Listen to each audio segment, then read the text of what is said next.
చిన్న కోడిపిల్లను కాపాడిన శ్రీరాముడు. శ్రీరాముని చిన్ననాటి కథ. ఆయన తండ్రి దశరథ మహారాజు, తల్లి కౌసల్యమ్మ రాముడిని ఎంతో ప్రేమగా పెంచారు. ఒకరోజు రాముడు తన తమ్ముళ్ళు లక్ష్మణుడు, భరతుడు, శత్రుఘ్నునితో పాటు రాజభవనం బయట తోటలో ఆడుకుంటున్నాడు. అప్పుడు అక్కడ ఒక చిన్న కోడిపిల్ల తిరుగుతూ గింజలు వెతుకుతుంది. చూడు లక్ష్మణ, ఆ చిన్న కోడిపిల్ల ఎంత ముద్దుగా ఉందో అని రాముడు హర్షంగా అన్నాడు. అంతలో ఒక పెద్ద గద్ద ఆ కోడిపిల్లను పట్టుకునేందుకు గాలిలో నుండి దూకింది. కోడిపిల్ల భయంతో అటు ఇటు పరిగెడుతుంటే రాముడు ఒక్క క్షణం కూడా ఆలస్యం చేయకుండా ముందుకు దూకి దాన్ని తన చేతుల్లోకి తీసుకున్నాడు. భయపడవద్దు, నేను ఉన్నాను అని కోడిపిల్లను హత్తుకున్నాడు.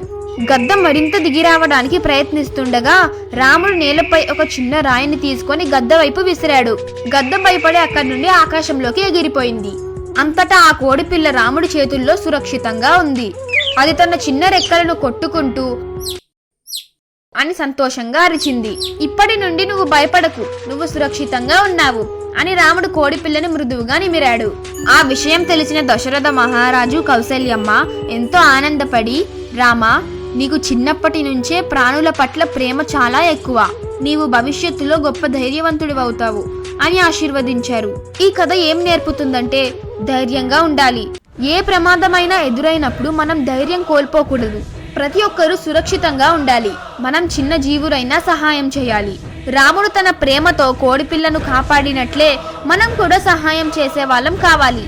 చిన్నారులు ఈ కథ వినడం ద్వారా రాముడి సహనం, ప్రేమ, ధైర్యం గురించి నేర్చుకుంటారు. జై శ్రీరామ్. ఉగాది రహస్యం. ఒక చిన్న గ్రామంలో బాను అనే కుర్రాడు. అతనికి చిలిపి తోడు నేస్తం మాయ అనే మాట్లాడే ఒక రామచిలుక ఉంటుంది. బాను వర్సెస్ ఉగాది పచ్చడి. బాను భోజన టేబుల్ దగ్గర కూర్చొని మామ భోజనం పెట్టిన ఉగాది పచ్చడిని చూసి మొహం ముడుచుకున్నాడు. అప్పుడు బాను అన్నాడు, అబ్బో, ఈ పచ్చడి ఎందుకు ఇంత విచిత్రంగా ఉంది? తీపి, చేదు, కారం అన్నీ కలిపి ఉన్నాయి. నేను మిఠాయిలు తినాలి, నాకిదొద్దు. అక్కడికి మాయా వచ్చి తల ఊపుతూ నవ్వుతుంది. అప్పుడు మాయా అంటుంది, అబ్బా బాను, నీకు నిజంగా ఉగాది రహస్యం తెలీదా? మాయ తన రెక్కలు ఊపుతూ జ్ఞానం స్పెషల్ ఎఫెక్ట్ చేస్తుంది. ఒక్కసారిగా బాను ఒక ఊహా ప్రపంచంలోకి వెళ్ళిపోతాడు. అక్కడ జీవితం అనే రాజ్యం ఉంటుంది. బాను అక్కడకు వెళ్ళగానే తీపిరాజు అంటే బెల్లం తను ఎంత ముద్దుగా ఉన్నాడో చెబుతాడు. అప్పుడు తీపిరాజు అంటాడు, బాను, జీవితంలో అందరికీ ఓన్లీ హ్యాపీనెస్ ఉంటే బోర్ కొట్టదా అని. ఇంకొంచెం ముందుకు వెళ్ళగానే చేదుదొర అంటే వేప పువ్వులు ఎదుర్కొంటాడు. అప్పుడు చేదుదొర అంటాడు, ఓహో, నేను లేకపోతే కష్టం అనేదే తెలియదు. తదుపరి కారం వనిత అంటే మిర్చి బాను ముందు ఉగ్రరూపంగా కనిపిస్తుంది. అప్పుడు కారం వనిత అంటుంది, కోపం, తపన ఇవేమీ లేకపోతే గెలవడం ఎలా అని. బాను స్పష్టతకు వస్తాడు. మాయ మెడకు ఒక ఉగాది పచ్చడి మ్యాజిక్ పుస్తకం ఉంటుంది. అది తెరిచి చూపుతుంది. అప్పుడు మాయ అంటుంది, బాను, ఉగాది పచ్చడి అనేది జీవితాన్ని నేర్పే పాఠం. మనం అన్ని రుచులను ఓర్పుతో స్వీకరిస్తే సంతోషంగా ఉండగలం. బాను ఊపిరి పీలుస్తూ తల ఊపుతాడు. ఇప్పుడు అర్థమైంది మాయ, ఉగాది చాలా గ్రేట్ అని పెద్దగా అంటాడు. బాను ఊహాలోకం నుంచి తిరిగి వస్తాడు. ఇప్పుడు అతను ఆనందంగా ఉగాది పచ్చడి తింటాడు. అప్పుడు మా అమ్మ, అయ్యో, నిన్నటి వరకు మొహం చిట్లించిన నా మనవడు ఇప్పుడు ఉగాది పచ్చడి ఇష్టంగా తింటున్నాడే, ఏమైంది? అప్పుడు బాను, మాయ నాకు జీవిత రహస్యం అంతా చెప్పింది. ఉగాది పచ్చడి అనేది జీవితంలోని అనుభవాల సమ్మేళనం. అందుకే నేను ఇక మీదట ఆనందంగా స్వీకరిస్తాను. అందరూ నవ్వుతూ ఉగాదిని ఆనందంగా సెలబ్రేట్ చేస్తారు. గంజాయి పిల్లి. ఒక 8 ఏళ్ల పిల్లవాడు ఊరిలో అల్లరి చేస్తూ తిరుగుతుంటాడు. ఒక గంజాయి రంగు పిల్లిని చూసి, అదే నా గంజాయి రంగులో మెరిసే పిల్లి అని ఆసక్తిగా అడుగుతాడు. గంజాయి రంగులో మెరిసే పిల్లి గోడపై కూర్చొని చిరునవ్వు నవ్వుతుంది. ఊరి వాళ్ళు పిల్లిని పట్టుకోవడానికి ప్రయత్నిస్తారు. పిల్లి పొగలా మాయమైపోతుంది. చిన్నారి ఆశ్చర్యంగా చూస్తూ, ఇది నిజంగా ఉందా అని అనుకుంటాడు. చిన్నారి గంటల పాటు పిల్లిని వెతుకుతాడు. చివరికి, పిల్లి బాబు, నీకు ఎవరైనా మిత్రులు ఉన్నారా అని ప్రేమగా పిలుస్తాడు. పిల్లి తనంతట తానే బయటకు వచ్చి మృదువుగా నక్కుకుంది. పిల్లి నెమ్మదిగా మెరిసిపోతూ చిన్నారిని చూసింది. పిల్లవాడు మేధావిగా, ఓయ్, నిన్ను ప్రేమగా పిలిచిన వాళ్ళకి అదృష్టం వస్తుందట కదా అని అంటాడు. పిల్లి మిస్టరీగా మౌనంగా చూస్తూ తన మాయామయ రూపాన్ని చూపించింది. ఆ రోజు నుంచి చిన్నారికి అద్భుతమైన అనుభవాలు మొదలవుతాయి. పిల్లి తనకు తానే చిరునవ్వుతో మాయమవుతుంది. నిజమైన ప్రేమకు మాయ కూడా తలొగ్గుతుంది. చందమామ చప్పుడు. ఒక చిన్నారి తన ఇంటి బయట అడవిలో చీకటిని చూస్తూ ఉంటాడు. ఒక వింతైన చప్పుడు వినిపిస్తుంది. చిన్నారి ఈ అర్ధరాత్రి శబ్దాలేమిటి అని అనుకుంటాడు. పక్కనే ఒక పాత వానరగూలం ఉంటుంది. వానరగూలం అనగా కోతులు ఉండే ప్రదేశం. చిన్నారి దాని దగ్గరకు వెళ్లి చూస్తాడు. ఒక దాని తర్వాత ఒకటి కోతులు లేచిపోతూ ఉంటాయి. కానీ చప్పుడు ఎవరూ చేయడం లేదు. మరి అది ఎవరి శబ్దం? చిన్నారి ఆకాశాన్ని చూసి ఆశ్చర్యపోతాడు. చందమామ కదులుతున్నట్లుగా అనిపించింది. ప్రతిసారి అది ముందుకు వచ్చినప్పుడు టప్ టప్ టప్ అని శబ్దం వస్తుంది. ఒక పెద్ద కోతి నవ్వుతూ చెట్టుపైకి దూకుతుంది. అరే, ఇది చందమామ శబ్దం కాదు, మేమే రాత్రులు ఆడుకుంటున్నాం అని చెబుతుంది. చిన్నారి నవ్వుకుంటూ ఇది చందమామ చప్పుడు కాదు, కోతుల సందడి అని అంటాడు. చిన్నారి తన ఇంటికి తిరిగి వెళ్ళిపోతాడు. కానీ ఆ చప్పుడు ఇంకా వస్తూనే ఉంటుంది. ఆకాశంలో చందమామ మెల్లిగా మెరిసిపోతుంది. కొన్ని శబ్దాలు రహస్యంగా ఉంటాయి, కానీ వాటి వెనుక ఒక అద్భుతమైన కథ ఉంటుంది. ఒక అడవిలో ఒక నక్క ఉండేది. అది చాలా జిత్తుల మారి. అది ఒక రోజు అడివంతా ఆహారం కోసం వెతుకుతూ ఎక్కడా ఆహారం దొరకకపోయేసరికి అలా ఒంటరిగా నడుచుకుంటూ అడవి పక్కనున్న ఒక గ్రామానికి చేరుకుంది. అలా ఆ గ్రామంలోకి వెళ్ళగానే ఆ నక్కను చూసి కొన్ని కుక్కలు ఆ నక్కను తరమడం మొదలు పెట్టాయి. ఆ కంగారులో పరిగెడుతూ ఎటు వెళ్లాలో తెలియక ముందున్న ఒక పచ్చరంగు డబ్బాలో పడిపోతుంది. ఆ కుక్కలు వెళ్లిపోయిన తర్వాత డబ్బా నుండి బయటకి వచ్చిన నక్క పరిగెత్తుకుంటూ అడవిలోకి వెళ్లిపోయింది. అలా ఆ నక్క అడవిలో నుంచి వెళ్తుంటే జంతువులన్నీ ఆ నక్కను చూసి భయపడసాగాయి. జంతువులన్నీ అలా తనని చూసి భయపడడంతో నక్కకు ఎంతో వింతగా అనిపించింది. నన్ను చూసి జంతువులన్నీ ఎందుకిలా భయపడుతున్నాయి అని ఆలోచిస్తూ నీరు త్రాగడానికే చెరువు దగ్గరికి వెళ్ళినప్పుడు తన ప్రతిబింబం చూసుకుని ఆశ్చర్యపోయింది ఆ నక్క. ఇంతలో ఆ నక్కను చూసిన జంతువులన్నీ ఏదో భయంకరమైన జంతువు మన అడవికి వచ్చినట్లుంది అని అనుకుంటూ మాట్లాడుకుంటున్నాయి. ఆ నక్క ఏదో భయంకరమైన జంతువు అనుకొని ఆ జంతువులన్నీ ఆ నక్క చెప్పిన మాటకు కట్టుబడి ఉంటాయి. రోజు ఆ నక్క ఆ జంతువులతో తనకు నచ్చిన ఆహారాన్ని తెప్పించుకుండేది. రాజభోగాలన్నింటినీ అనుభవించేది. ఎంతో సంతోషంగా గడిపేది. తాను కోరిన ఆహారాన్ని ఆ జంతువులు రోజు ఆ నక్కకు ఇచ్చేవి. ఇలా ఆ నక్క ఆ జంతువులతో రోజుల పాటు సేవలు చేయించుకుంటూ ఉంటుంది. అకస్మాత్తుగా ఒక రోజు వర్షం పడడంతో నక్కకున్న రంగంతా కరిగిపోయి నక్క బండారం బయటపడుతుంది. ఒక్కసారిగా నక్కను చూసిన మిగతా జంతువులన్నీ ఆశ్చర్యపోయి కోపంతో ఆ నక్కను తరమడం మొదలు పెట్టాయి. అడవికి రాజైన సింహం జంతువులన్నింటినీ మోసం చేసిన ఆ నక్కను వేటాడి చంపి తినేస్తుంది. మంత్రాల కొండలో చిట్టి పిల్లి.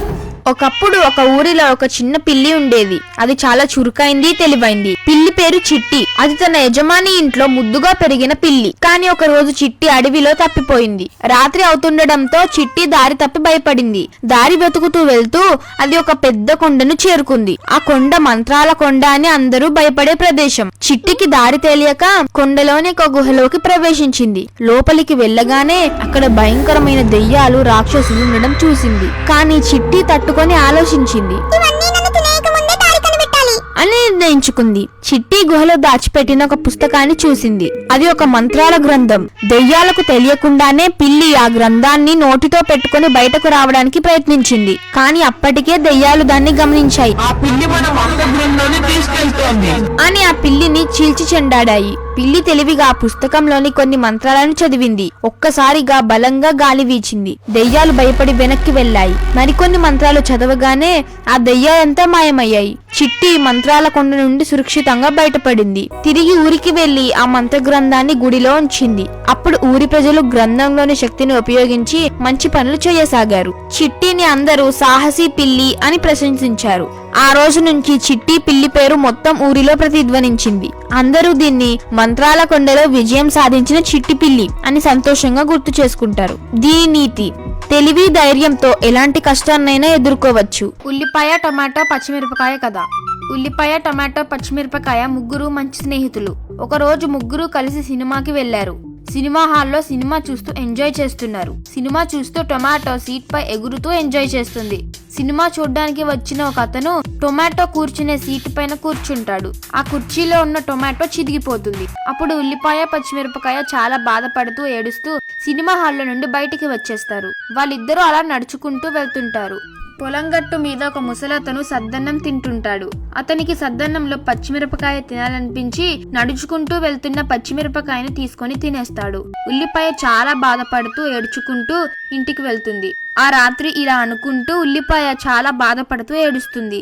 మా స్నేహితులు చనిపోతే నేను ఏడ్చాను. నేను చనిపోతే ఏడవడానికి ఎవరూ లేరు. అప్పుడు దేవుడు ప్రత్యక్షమై ఇలా చెబుతాడు, ఉల్లిపాయ నీవేం బాధపడకు, నేను చంపేవారే ఏడుస్తారు అని వరం ఇచ్చి అక్కడి నుండి వెళ్ళిపోతాడు. అప్పుడు ఉల్లిపాయ సంతోషిస్తుంది. ఇడ్లీ దెయ్యం. ఒక చిన్న ఊరిలో కంటికి ముంగెటకు కనిపించేలా ఒక పాత భవంతి ఉండేది. అందరూ చెప్పుకుంటూ ఉండేవాళ్ళు, అక్కడ దెయ్యం ఉంటుంది, రాత్రి ఎవరు వెళ్ళినా తిరిగి రావడం కష్టం. కానీ ఈ దెయ్యం చాలా విచిత్రమైంది. దీని పేరు బాబు దెయ్యం. ఇది ఎవరిని కరవదు, కొట్టదు, కానీ ఒకటి చేస్తుంది, వారు తినే పదార్థాలు దొంగలిస్తుంది. ఒకరోజు చిన్నోడు రాము తన స్నేహితులైన మోహన్, గోపితో కలిసి ఆ భవంతికి వెళ్ళాడు. ఏంటో నిజంగానే ఈ భవంతిలో దెయ్యముందా అని మోహన్ అన్నాడు. ఏమో చూద్దాం రారా అంటూ గోపి ముందుకు నడిచాడు. అందరూ లోపలికి అడుగు పెట్టగానే ఒక పెద్ద శబ్దం. రాము, మోహన్, గోపి గుండెలు పిట్టల్లా పైకెగిరాయి. అమ్మో నిజంగానే ఇక్కడ దెయ్యం ఉందే అని భయంతో అడుగులు వెనక్కి వేశారు. ఇంతలో ఒక భారీ ఆకారం వాళ్ళ ముందు కనిపించింది. పెద్ద కళ్ళు, పొడవాటి చేతులు, నల్లటి దుస్తులు. నేనే బాబు దెయ్యాన్ని అంటూ దెయ్యం నవ్వింది. అయ్యో ఇప్పుడు నాకు భయం వేస్తుంది అంటూ మోహన్ అరుస్తుంటే, నువ్వు భయపడాల్సిన అవసరమే లేదు, కానీ నీ ఇడ్లీలు మాత్రం భయపడాలి అని దెయ్యం అంటుంది. అని అందరూ ఆశ్చర్యంగా చూస్తారు.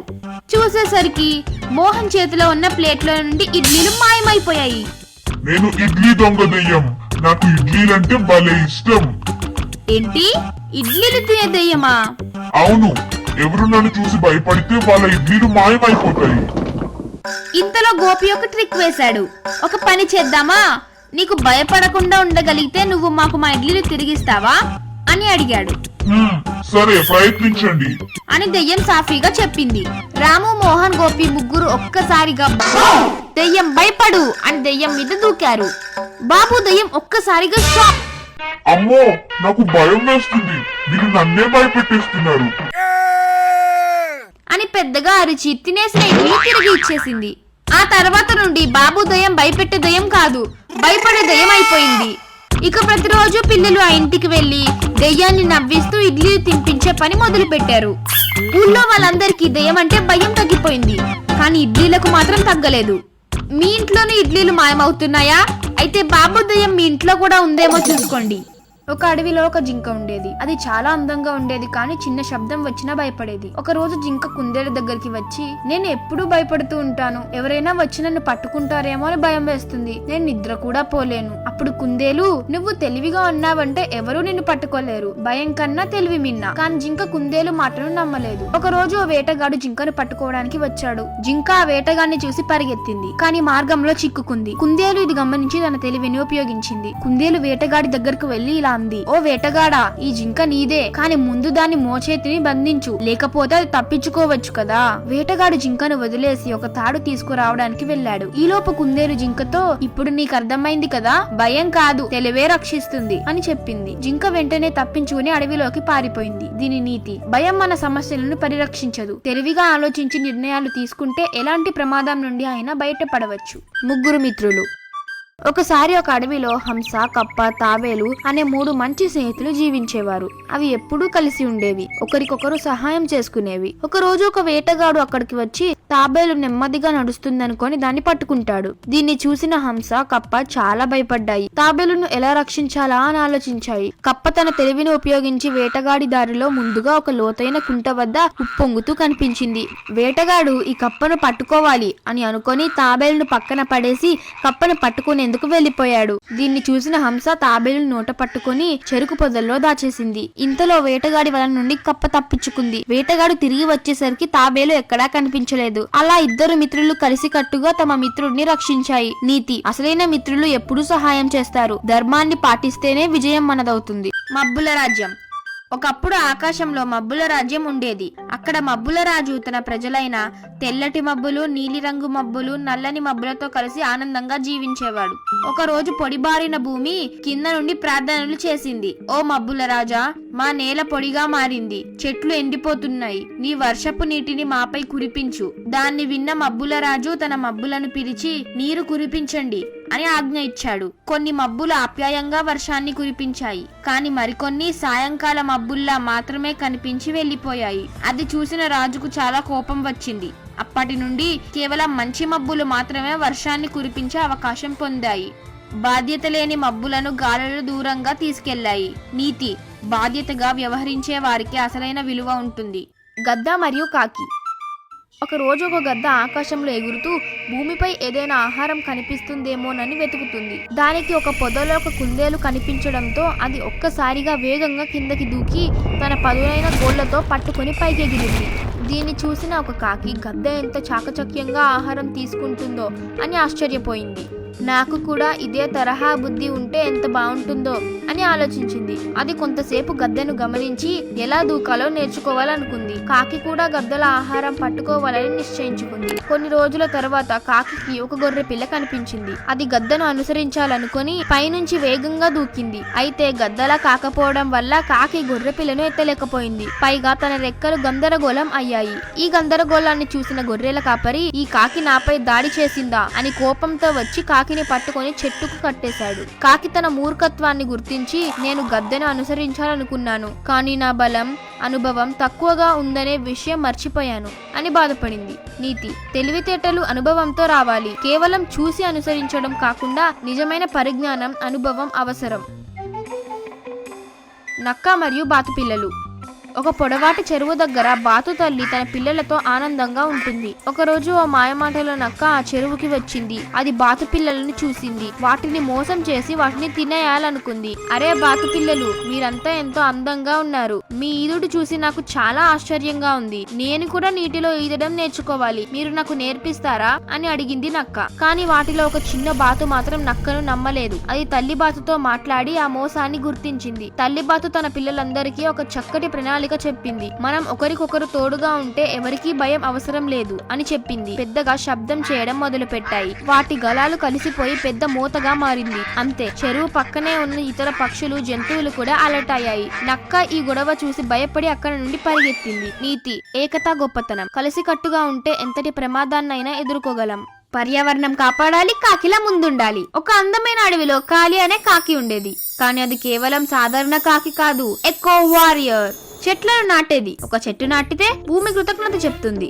నీటిని వృధా చేసేదే కాదు, ఒక్కొక్క బొట్టు విలువైనది. ప్లాస్టిక్ ఉపయోగించదు. పరిశుభ్రత నా బాధ్యత. ప్రకృతిని ప్రేమిస్తే అది మనల్ని ప్రేమిస్తుంది.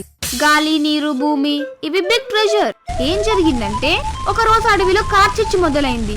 చెట్లు మంటల్లో కాలిపోతూ, జంతువులు భయంలో పరుగులు. అందరూ భయంతో పారిపోయారు. కానీ కాలి మాత్రం పరిగెత్తలేదు. నదిలోంచి నీరు తీసి మంటలను ఆర్పడం మొదలుపెట్టింది. నాకు తోడుగా రండి అని ఇతర పక్షులను, జంతువులను చైతన్యవంతం చేసింది. ఏనుగులు తమ సూడులతో నీరు పోసాయి. పక్షులు నీటి చుక్కలతో మంటలను తడిపాయి. కాలి త్యాగం సహాయంతో కార్చిచ్చును ఆర్పేశారు. రియలైజేషన్: సేవ్ నేచర్ లైక్ కాలి. అందరూ గ్రహించారు, ప్రకృతిని కాపాడితే అది మనల్ని కాపాడుతుంది. ఇప్పటి నుంచి చెట్లు నాటాలి, ప్లాస్టిక్ ఉపయోగించడాన్ని తగ్గించాలి, నీటిని వృధా చేయకూడదు. గుణపాఠం: పర్యావరణాన్ని పరిరక్షించడం కేవలం ఒక అవకాశం కాదు, అది మన బాధ్యత. Be like Kali, save nature. పులి మరియు మేక. ఒకసారి ఒక మేక అడవిలో గడ్డి మేస్తూ ఉండింది. అదే సమయంలో ఓ ఆకలితో అలమటిస్తున్న పులి దానిని చూసింది. ఎలాగైనా ఈ మేకను తినేయాలి అని అనుకుంది పులి. అది మేక దగ్గరకు వచ్చి, ఓ మేక, నీవు చాలా బలిసిన దానివి, నిన్ను తినాలని నా మనసు కోరుకుంటోంది అని అంది. తెలివైన మేక భయపడకుండా, ప్రభు, నన్ను తినే ముందు మీరు ఒకటి ఆలోచించండి. నేను అడవి దేవునికి అంకితంగా నా నృత్యం చేసి ఆయన ఆశీర్వాదం పొంది ఆనందంగా మరణించాలని కోరుకుంటున్నాను. దయచేసి కొద్దిసేపు నాకు అవకాశం ఇవ్వండి అంది. పులికి ఇంకా ఆసక్తిగా అనిపించింది. సరే, నీ నృత్యాన్ని చూద్దాం అని అంది. మేక వెంటనే గెంతుతూ, డెక్కలు కొడుతూ, ఎత్తుగా దూకుతూ నృత్యం చేయడం ప్రారంభించింది. అది అలా చేస్తూ పులికి దూరంగా వెళ్తూ చివరికి ఒక పెద్ద కొండపైకి చేరుకుంది. ఆ తర్వాత అది పైనుంచి పులిని చూసి, ధన్యవాదాలు పులిరాజా, మీరు నన్ను తప్పించుకునే అవకాశం ఇచ్చారు. ఇప్పుడు మీరు నాతో ఏమీ చేయలేరు అని అంది. పులి మోసపోయిందని తెలుసుకొని కోపంతో గర్జించింది. కానీ ఏం చేయలేకపోయింది. నీతి: తెలివైన వాడు బలవంతుని ఓడించగలడు. బలం కన్నా తెలివితేటలు ముఖ్యమైనవి. కొంగ మరియు గంగరేగి పిట్ట. ఒక పెద్ద సరస్సు దగ్గర ఒక కొంగ మరియు ఒక గంగరేగి పిట్ట నివసించేవి. కొంగ చాలా నీలంగా, పొడవాటి కాళ్లతో మెత్తని రెక్కలతో ఉండేది. గంగరేగి పిట్ట అయితే చిన్నగా కాని చురుకుగా ఉండేది. కొంగ ఎప్పుడూ అహంకారంతో ఉండేది. నేను ఎంత పొడవుగా ఉన్నానో చూడండి, నేను నీటిలో చేపలను పట్టుకోవడంలో బాగా నైపుణ్యం కలవాడిని, నన్ను ఎవరూ ఓడించలేరు అని చెప్పేది. ఒక రోజు గంగరేగు పిట్ట కొంగను పరీక్షించాలని అనుకుంది. అది కొంగని చూసి, నువ్వు బలవంతుడివి కానీ నిజంగా తెలివైన వాడివి కాకపోవచ్చు అని చెప్పింది. కొంగ కోపంగా, నాకు తెలివి ఎందుకు ఉండదు, నీకంటే నేనే మెరుగ్గా ఉన్నాను, నీచకంగా ఉండే నీకు నన్ను ఓడించే శక్తి లేదు అని గర్వంగా అన్నది. అప్పుడే గంగరేగి పిట్ట ఒక పరికరం వేసింది. సరే, ఈ సరస్సులో చేపలను ఎవరు త్వరగా పట్టుకోగలరో పరీక్షిద్దాం అని పిట్ట అనగా కొంగ అవకాశం కోల్పోకుండా వెంటనే అంగీకరించింది. కొంగ ఒకే ఒక్క చేపను పట్టడానికి కాలం చూస్తూ ఉండగా గంగరేగి పిట్ట అతి వేగంగా చిన్న చేపలను వరుసగా పట్టుకొని వాటిని తన గూటికి తీసుకెళ్లింది. కొద్దిసేపటికి గంగరేగి పిట్ట దగ్గర చాలా చేపలు ఉండగా కొంగ దగ్గర ఒకటి కూడా లేదు. కొంగ తన పొరపాటును అర్థం చేసుకుని తలదించుకుంది. నిజమే, శరీర బలమే కాదు, తెలివి కూడా అవసరం అని అనుకుంది. నీతి: శక్తికి మించిన ఆయుధం తెలివితేటలు. నక్క versus social media. Fake fame fail. ఒక ఊరిలో చింతు అనే ఒక నక్క ఉండేది. అది సాదాసీదా నక్క కాదు, ఇన్ఫ్లుయెన్సర్ నక్క. సోషల్ మీడియాలో full hype, jungle king, super strong, dangerous boss, ఎప్పుడు ఫోటోలు, స్టోరీలు. Fake life. కానీ నిజ జీవితంలో చెట్లు ఎక్కలేని నక్క. మరి రియాలిటీ చెక్. ఒక రోజు జంగల్లో నిజమైన పరీక్ష వచ్చింది. పులి: ఓహో, నీవే నా జంగల్ కింగ్, రా చూద్దాం. నక్కకు షాక్. సోషల్ మీడియాలో పోస్ట్ పెట్టడమే తప్ప నిజంగా పోరాడడం అస్సలు రానే రాదు. అందరికీ దాని ఫేక్ లైఫ్ అర్థమైంది. నక్కను అందరూ నమ్మడం మానేశారు. ఇక సోషల్ మీడియా స్టార్ కాదు, జస్ట్ కామెడీ ఫాక్స్. అప్పుడే నక్క అసలు విషయం అర్థం చేసుకుంది. గుణపాఠం: సోషల్ మీడియాలో ఫేక్ ఇమేజ్ చూపించడం తేలికే, కానీ నిజ జీవితంలో అదే ప్రూవ్ చేయడం చాలా కష్టం. No fake fame, be real. Fake friends. ఒక ఊరిలో చిక్ అనే కుందేలు ఉండేది. చిక్కు బోలెడన్ని ఫ్రెండ్స్ ఉన్నారు. నక్క నా బెస్ట్ ఫ్రెండ్, ఎప్పుడు ఫన్. కోతి నా బ్రో, స్టోరీస్, మీమ్స్ షేర్ చేసుకునే వాళ్ళం. పిచ్చుక గ్యాస్పింగ్ ఫ్రెండ్, ఎవరి గురించి ఎక్కడైనా డీటెయిల్స్ అందిస్తుంది. చిక్కు ఒక ఇన్స్టాగ్రామ్ పేజ్ కూడా ఉంది. స్క్వాడ్ గోల్స్, నా ఫ్రెండ్స్ కోసం ఏమైనా చేసేవాడిని అనుకుంది. కానీ రియాలిటీ చెక్. ఒక రోజు చిక్ ప్రమాదంలో పడింది. ఒక పెద్ద నక్క దాని వెనకాల పడుతోంది. బ్రో హెల్ప్ అని కోతిని పిలిచింది. సారీ, నా డేటా రీఛార్జ్ అవ్వలేదు, కాల్ బ్లాక్ చేయి. పిచ్చుకకి మెసేజ్ పెట్టింది. ఇప్పుడు టైట్ స్కెడ్యూల్ రా, ఇంటర్వ్యూకి వెళ్తున్నా. చిక్కు ఇప్పుడు ఒకటి అర్థమైంది. ఫేక్ ఫ్రెండ్స్ లైక్స్, కామెంట్స్ లో ఉండొచ్చు, కానీ అసలైన కష్టం వచ్చినప్పుడు మాయమవుతారు. తన నిజమైన స్నేహితుడు ఎవరంటే ఒక చిన్న తాబేలు. అది ఎప్పుడూ మాటలతో కాకుండా అవసరమైనప్పుడు సహాయం చేస్తుంది. గుణపాఠం: అందరూ ఫ్రెండ్స్ అనుకోవద్దు, అసలు కష్టం వచ్చినప్పుడు ఉన్నవారే నిజమైన ఫ్రెండ్స్. నక్క తేనెటీగలు. ఒక అడవిలో ఒక తేనెటీగల గూడు పెద్ద చెట్టుపై ఉండేది. ఆ గూడు దగ్గరే ఒక నక్క నివసించేది. తేనెటీగలు ఎంతో శ్రమించి తేనెను పోగు చేసేవి. దాన్ని చూసిన నక్క తేనె తినాలని అనుకుంది. ఒక రోజు నక్క గూడు దగ్గరకు వెళ్లి తేనెటీగలకు ఇలా చెప్పింది: మీ తేనె ఎంత తీయగా ఉందో నాకు తెలియదు, మీరు మంచి తేనె తయారు చేస్తున్నారా లేదా? తేనెటీగలు గర్వంగా, మా తేనె ప్రపంచంలోనే అత్యుత్తమమైనది అని చెప్పాయి. దానికి నక్క ఇలా చెప్పింది: అదేనా, అయితే మీరు మీ తేనెని రుచి చూసి నిజంగా మంచిదో లేదో నిర్ధారించండి. తేనెటీగలు నక్క మాటల నమ్మకంతో కొంత తేనె బయటకు తెచ్చాయి. అది చూసిన నక్క వెంటనే ఆ తేనెను లాక్కొని పారిపోయింది. తేనెటీగలు మోసపోయినట్లు గ్రహించాయి. అప్పుడు వాటికి ఒక మంచి గుణపాఠం అర్థమైంది. దీని నీతి: ఎవరైనా తమకున్న దాన్ని పరిరక్షించుకోమని అడిగితే వారిని పూర్తిగా నమ్మకూడదు. ఉల్లిపాయ, టమాటో, పచ్చిమిరపకాయ కథ. ఉల్లిపాయ, టమాటో, పచ్చిమిరపకాయ ముగ్గురు మంచి స్నేహితులు. ఒక రోజు ముగ్గురు కలిసి సినిమాకి వెళ్లారు. సినిమా హాల్లో సినిమా చూస్తూ ఎంజాయ్ చేస్తున్నారు. సినిమా చూస్తూ టొమాటో సీట్ పై ఎగురుతూ ఎంజాయ్ చేస్తుంది. సినిమా చూడ్డానికి వచ్చిన ఒక అతను టొమాటో కూర్చునే సీట్ పైన కూర్చుంటాడు. ఆ కుర్చీలో ఉన్న టొమాటో చిదిగిపోతుంది. అప్పుడు ఉల్లిపాయ, పచ్చిమిరపకాయ చాలా బాధపడుతూ ఏడుస్తూ సినిమా హాల్లో నుండి బయటికి వచ్చేస్తారు. వాళ్ళిద్దరూ అలా నడుచుకుంటూ వెళ్తుంటారు. పొలం గట్టు మీద ఒక ముసలతను సద్దన్నం తింటుంటాడు. అతనికి సద్దన్నంలో పచ్చిమిరపకాయ తినాలనిపించి నడుచుకుంటూ వెళ్తున్న పచ్చిమిరపకాయను తీసుకొని తినేస్తాడు. ఉల్లిపాయ చాలా బాధపడుతూ ఏడ్చుకుంటూ ఇంటికి వెళ్తుంది. ఆ రాత్రి ఇలా అనుకుంటూ ఉల్లిపాయ చాలా బాధపడుతూ ఏడుస్తుంది. మా స్నేహితులు చనిపోతే నేను ఏడ్చాను, నేను చనిపోతే ఏడవడానికి ఎవరూ లేరు. అప్పుడు దేవుడు ప్రత్యక్షమై ఇలా చెబుతాడు: ఉల్లిపాయ, నీవేం బాధపడకు, నేను చంపేవారే ఏడుస్తారు అని వరం ఇచ్చి అక్కడి నుండి వెళ్లిపోతాడు. అప్పుడు ఉల్లిపాయ సంతోషిస్తుంది. తుంగభద్ర నది ఒడ్డున ఒక ఊరుండేది. ఆ ఊరికి దూరంగా చిన్న కుటీరంలో బ్రహ్మయ్య, అతని భార్య నివసిస్తూ ఉండేవాళ్ళు. వాళ్లకు పిల్లలు లేకపోవడంతో ఎవరినైనా తెచ్చి పెంచుకోవాలని భార్యకు కోరిక కలిగింది. భార్య మాట కాదనలేక చుట్టుపక్కల గ్రామాలకు వెళ్ళి అడిగినా పెంచుకోవటానికి పాపనిచ్చేందుకు ఎవరూ ఇష్టపడలేదు. ధనం లేకపోయినా బ్రహ్మయ్యకు కొన్ని అపూర్వ శక్తులున్నాయి. ఒక రోజున బ్రహ్మయ్య కుటీరం ముందర కూర్చొని ఉన్నాడు. కాకి ఒకటి ఎలుక పిల్లను ముక్కున కరుచుకొని వెళ్తుండగా జారి బ్రహ్మయ్య ఇంటి ముందర పడింది. వెంటనే బ్రహ్మయ్య అతని భార్య దాన్ని పైకి తీసి ఒళ్ళంతా తుడిచి చక్కగా నిమిరారు. భార్య భర్తను చూసి, మనకు పిల్లలు లేరు కదా, మీ మంత్రశక్తిని ఉపయోగించి ఈ ఎలుకను పాపగా మార్చండి అన్నది. భార్య మాట కాదనలేక సరే నీ ఇష్టం అన్నాడు బ్రహ్మయ్య. ఏదో మంత్రం జపించి కమండలంలోని నీళ్లను ఆ చిట్టెలుక మీద చల్లాడు. వెంటనే ఆ ఎలుక చిన్న పాపగా మారిపోయింది. బ్రహ్మయ్య భార్య ఆనందించింది. ఆ పాపను అల్లారు ముద్దుగా పెంచసాగింది. వాళ్ళిద్దరూ ఆ పాపకు మూషిక బాల అని పేరు పెట్టారు. కొంతకాలం గడిచింది. పాప పెరిగి పెద్దయింది. ఎప్పుడూ ఒక చోట స్థిరంగా ఉండకుండా తిరగడం అలవాటైంది. కనిపించిన వస్తువులన్నీ కొరకడం, చిరుతిండ్ల కోసం వెతకడం, పచ్చి కూరగాయలు తినడం, పప్పు డబ్బాలు వెతకడం, వడ్ల బస్తాల దగ్గర బియ్యం బస్తాల దగ్గర తిరగడం, రంధ్రాలున్న చోటనే ఆటలాడుకోవడం మూషిక బాలకు సహజ లక్షణాలుగా మారిపోయాయి. ఇదిలా ఉండగా హఠాత్తుగా ఒక రోజున మూషిక బాల కనపడకుండా పోయింది.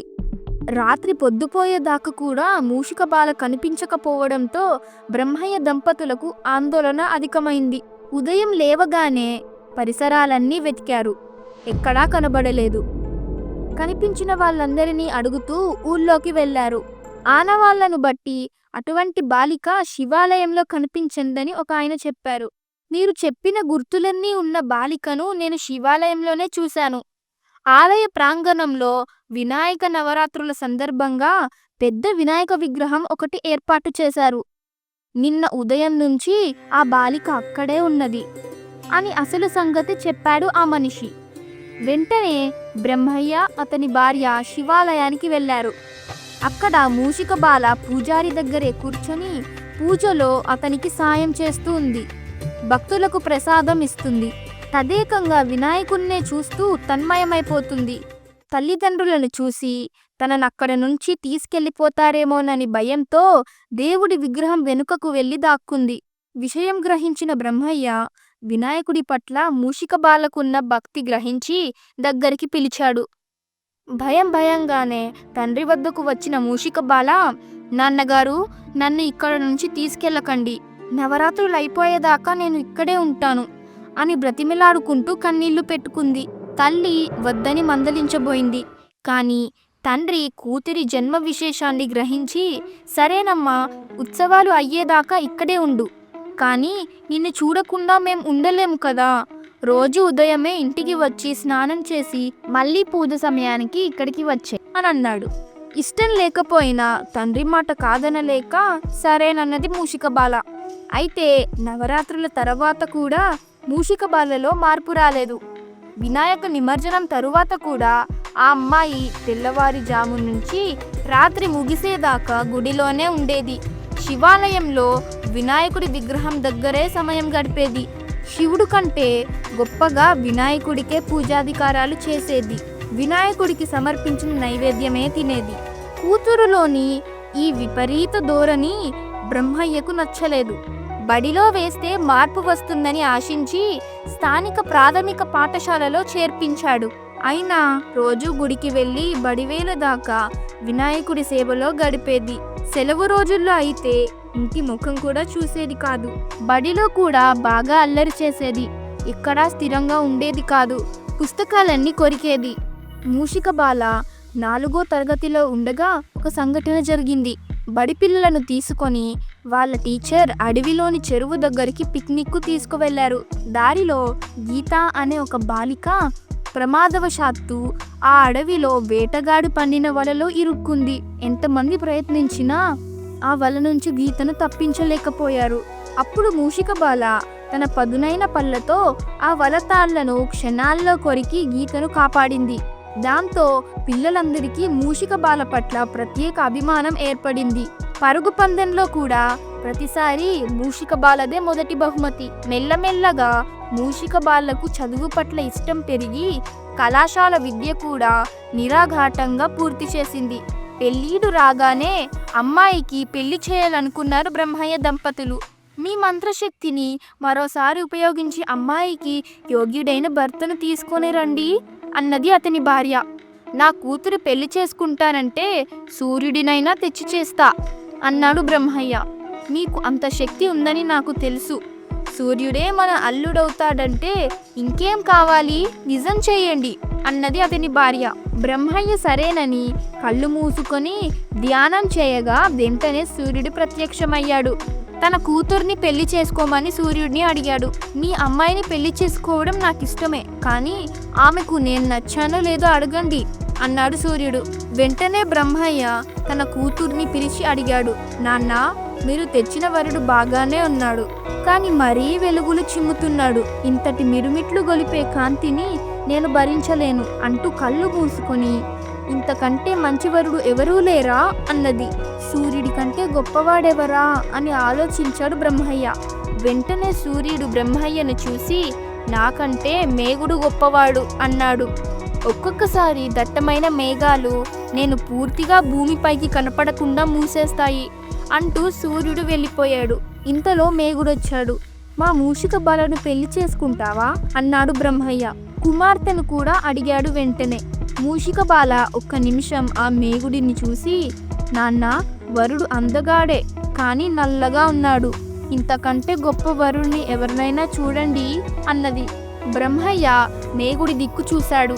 వెంటనే మేఘుడు, వాయుదేవుడు నాకంటే గొప్పవాడు. తన వేగంతో ఆకాశంలో దట్టంగా అలుముకున్న నన్ను నెట్టేస్తుంటాడు అనుకుంటూ వెళ్ళిపోయాడు మేఘుడు. మేఘుడు వెళ్ళిపోగానే వాయుదేవుడిని రప్పించగా అతడిని చూసిన మూషిక బాల, అందగాడే, కానీ ఇతనికి అస్సలు నిలకడలేదు. ఈయనకంటే మంచివాడు గొప్పవాడు లేడా అని తండ్రిని ప్రశ్నించింది. బ్రహ్మయ్య అన్ని దిక్కులా చూశాడు. వెంటనే వాయుదేవుడు, మీరేం బాధపడకండి, నాకంటే అన్ని విధాలా బలవంతుడైన మేరు పర్వతుడు ఉన్నాడు. నేను నా బలంతోని పెద్ద పెద్ద వృక్షాలను, ఇళ్లను కూడా ధ్వంసం చేయగలను. కానీ నాకెంత బలమున్నా ఆ పర్వతాన్ని మాత్రం కదిలించలేకపోతున్నా. నీ కూతుర్ని ఆయనకిచ్చి పెళ్లి చేస్తే సంతోషిస్తుందని నమ్మకం ఉంది అని వాయుదేవుడు వెళ్ళిపోయాడు. ఆయన వెళ్ళిపోగానే మేరు పర్వతుడు ప్రత్యక్షమయ్యాడు. వెంటనే మూషిక బాల అతడిని చూసి, ఈయనేమంత బాగా లేడు, మృదుత్వం లేదు, బండబారినట్లున్నాడు, ఇతని కంటే గొప్పవరుడు లేడా? వెంటనే మేరు పర్వతుడు, మూషికరాజు ఉన్నాడు. బలమైన, కఠినమైన, బలంగా ఉన్న నా పర్వత శరీరాన్ని కూడా కొరికి తూట్లు చేస్తుంటాడు. ఆ శక్తి అతనికొక్కడికే ఉంది. నీ కూతురికి అతడే సరైన వరుడు అని చెప్పి వెళ్ళిపోయాడు. అతడు వెళ్ళిపోయాక మూషికరాజు అక్కడికి వచ్చాడు. అతడిని చూడగానే మూషిక బాల సిగ్గుతో తల వంచుకొని వినయంగా నమస్కరించింది.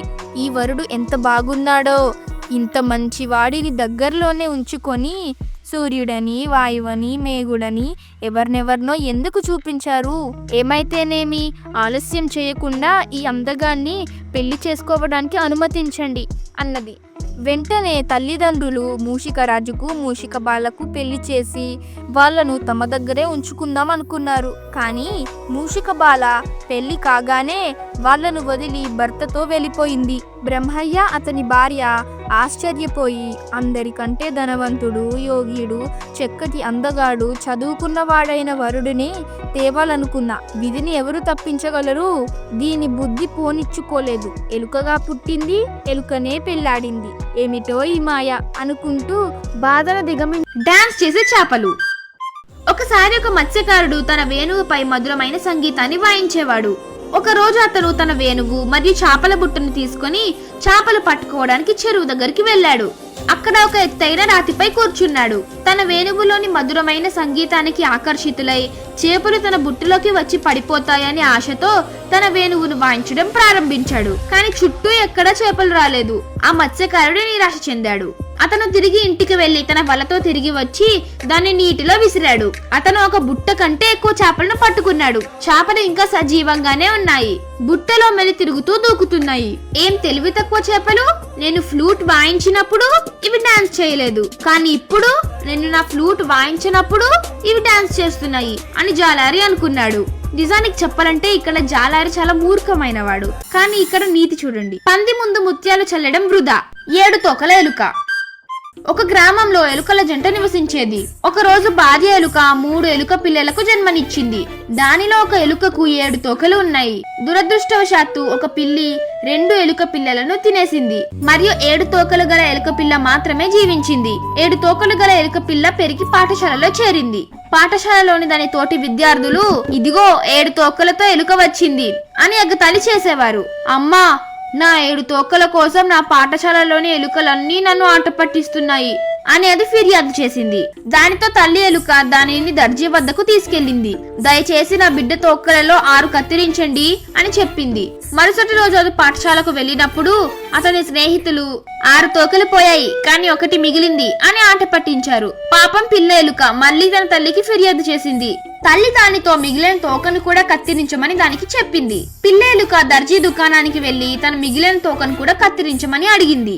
మరుసటి రోజు చూడండి, తోకలేని ఎలుక, ఇదిగో తోకలేని ఎలుక వస్తుంది అని అతని స్నేహితులు మళ్లీ పాఠశాలలో అతన్ని ఎగతాళి చేశారు. పనికిరాని మాటల కారణంగా చెవులు కోసుకోవద్దు. పంజరంలో నైటింగేల్. ఒకప్పుడు ఒక బోనులో ఒక నైటింగేల్ ఉండేది. అది రాత్రి సమయంలో మాత్రమే పాడేది. రాత్రి ఈ పాట విన్న ఒక గుడ్లగూబ చాలా ఆశ్చర్యపోయి దాని వెనుకనున్న కారణం అడిగింది. దానికి నైటింగేల్, నేను పగటిపూట పాడుతున్నప్పుడు ఈ పంజరంలో చిక్కుకున్నాను. అందుకే ఆ సంఘటన నుండి గుణపాఠం నేర్చుకొని ఇప్పుడు మరింత జాగ్రత్తగా ఉంటూ సూర్యాస్తమయం తర్వాత మాత్రమే పాడుతున్నాను అని నైటింగేల్ వివరించింది. నువ్వు ఇప్పటికే పంజరంలో చిక్కుకున్నావు. ఇప్పుడు ఇదంత ముఖ్యం కాదు. నువ్వు చిక్కుకునే ముందే జాగ్రత్తగా ఉంటే ఇప్పుడు ఇలా పంజరంలో ఉండవలసి వచ్చేది కాదు కదా అని గుడ్లగూబ చెప్పింది. గుర్రం పారిపోయిన తర్వాత గేటుకు బోల్టు వేయడం వల్ల ఉపయోగం లేదు. మూర్ఖపు నక్క. ఒక గ్రామంలో 2 పెద్ద ఎద్దులు ఉండేవి. గ్రామం దట్టమైన అడవికి సమీపంలో ఉంది. ఒకసారి ఏదో సమస్యపై 2 ఎద్దులు ఊరి పొలిమేరలో భీకరంగా పోట్లాడుకోవడం ప్రారంభించాయి. అవి తమ కొమ్ములను గంటల తరబడి ఒకదానికొకటి తాళం వేసి ఉంచి అప్పుడు అవి కొంచెం వెనక్కి నడిచి మళ్ళీ పరిగెత్తుకుంటూ ముందుకు వచ్చి ఒకదానితో ఒకటి తమ తలలతో కొట్టుకుంటూ చాలా భీకర పోరాటంలో నిమగ్నమయ్యాయి. అవి తమను తాము చాలా తీవ్రంగా గాయపరుచుకున్నాయి మరియు వాటి తలల నుంచి తీవ్ర రక్తం కారడం ప్రారంభించింది. కానీ అవి పోరాటం మాత్రం ఆపలేదు. దట్టమైన పొదల వెనక నుండి ఈ రక్తపాత పోరాటాన్ని చూస్తున్న ఒక నక్క ఎద్దుల రక్తం నేల మీద పడటం చూసింది. నక్క ఆ రక్తాన్ని నాకడం కోసం పొదల నుండి బయటకు వచ్చింది. మరో ఆలోచన లేకుండా నక్క 2 ఎద్దుల మధ్యకు వెళ్లి రక్తాన్ని నాకడం ప్రారంభించింది. అది సంతోషంగా రక్తాన్ని నాకడంలో నిమగ్నమై ఉండగా 2 ఎద్దులు మళ్లీ కొన్ని అడుగులు వెనక్కి వెళ్లి ఒకదానికొకటి తీవ్రంగా దూసుకుపోయాయి. అవి ఒకదానితో ఒకటి తమ తలలతో కొట్టుకున్నాయి. పాపం, ఆ నక్క వాటి తలల మధ్య నలిగిపోయింది. పెద్ద శబ్దంతో దాని కడుపు పగిలి వెంటనే చనిపోయింది. దురాశ కోసం మీ బుద్ధిని ఎప్పుడూ వదులుకోకండి. మంచం కింద దెయ్యం. రాత్రి 3 సమయం. ఒక పాత భవనం నిశ్శబ్దంగా ఉంది. గాలి కూడా కదలట్లేదు. కానీ లోపల ఒక చిన్న పిల్లాడు రాహుల్ తన మంచం మీద నిద్రపోతూ భయంతో వణికిపోతున్నాడు. అతను మెల్లిగా కళ్ళు మూసుకునే లోపే మంచం కింద నుంచి ఏదో శబ్దం అంటూ ఎవరో నిశ్శబ్దంగా కేక వేసినట్లు వినిపించింది. రాహుల్ గుండె ఒక్కసారిగా ఉరుక్కుపోయినట్లు అనిపించింది. అత్తమ్మ చెప్పే ఆ కథ నిజమేనా? మంచం కింద నిజంగానే దెయ్యం ఉంటుందా అని ఆలోచించసాగాడు. అతడు తన ఊపిరిని బిగబట్టి నెమ్మదిగా మంచం పక్కన వాలిపోయాడు. ఆ క్షణంలోనే ఒక కాలివేలు మెల్లగా బయటికి రావడం అతని కళ్ళ ముందు కనబడింది. నల్లగా పొడవుగా కీళ్లు తిరిగిపోయినట్లుగా ఉన్న వేళ్ళు. రాహుల్ కళ్ళు పెద్దవిగా మారిపోయాయి. అతని గొంతు ఆరిపోయినట్లు అనిపించింది. మళ్ళీ అని ఎవరో పిలుస్తున్నారు. వెనక్కి వెళ్ళాలనుకున్నాడు కానీ అతని దేహం కదలట్లేదు. మంచం కింద చూసేందుకు ప్రయత్నించగానే ఒక జిడ్డు పట్టిన తెల్లని ముఖం మెల్లగా బయటకు వచ్చి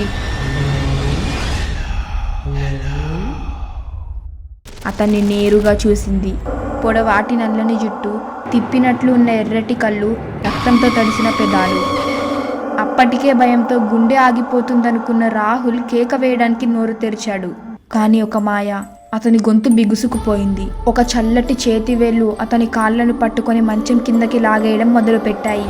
నన్ను వదిలేయి అని రాహుల్ అరవడం మొదలుపెట్టాడు.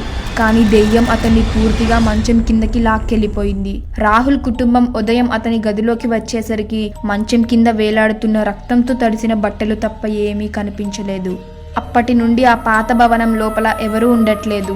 చాలామంది చెప్పేదేంటంటే ఇంకెవరో వచ్చే వరకు ఆగి ఎదురు చూస్తూ రాహుల్ ఇంకా ఆ మంచం కిందే ఉన్నాడు. గమనిక: రాత్రి మీ మంచం కింద కూడా ఎవరైనా ఉన్నారో చూడడం మర్చిపోకండి. దేవకన్య మరియు అమృత సరస్సు. ఒకప్పుడు హిమాలయ పర్వతాల్లో సర్వకుసుమి అనే ఒక దేవకన్య ఉండేది. ఆమె పరవశమైన అందం, దివ్యమైన కరుణతో దేవతల్లో ప్రసిద్ధురాలు. ఒకరోజు ఆమె భూమిపైన జీవులకు అమృత జలాన్ని అందించాలనే సంకల్పం చేసింది. ఆమెకు తెలుసు, ఆకాశలోకంలో ఉన్న అమృత సరస్సు కేవలం మోక్ష సాధకులకు మాత్రమే లభిస్తుంది. కానీ భూమిపై పేదలు, భక్తులు, మంచి మనసున్న వారు కూడా దీని ఫలాన్ని పొందాలి అని ఆమె భావించింది.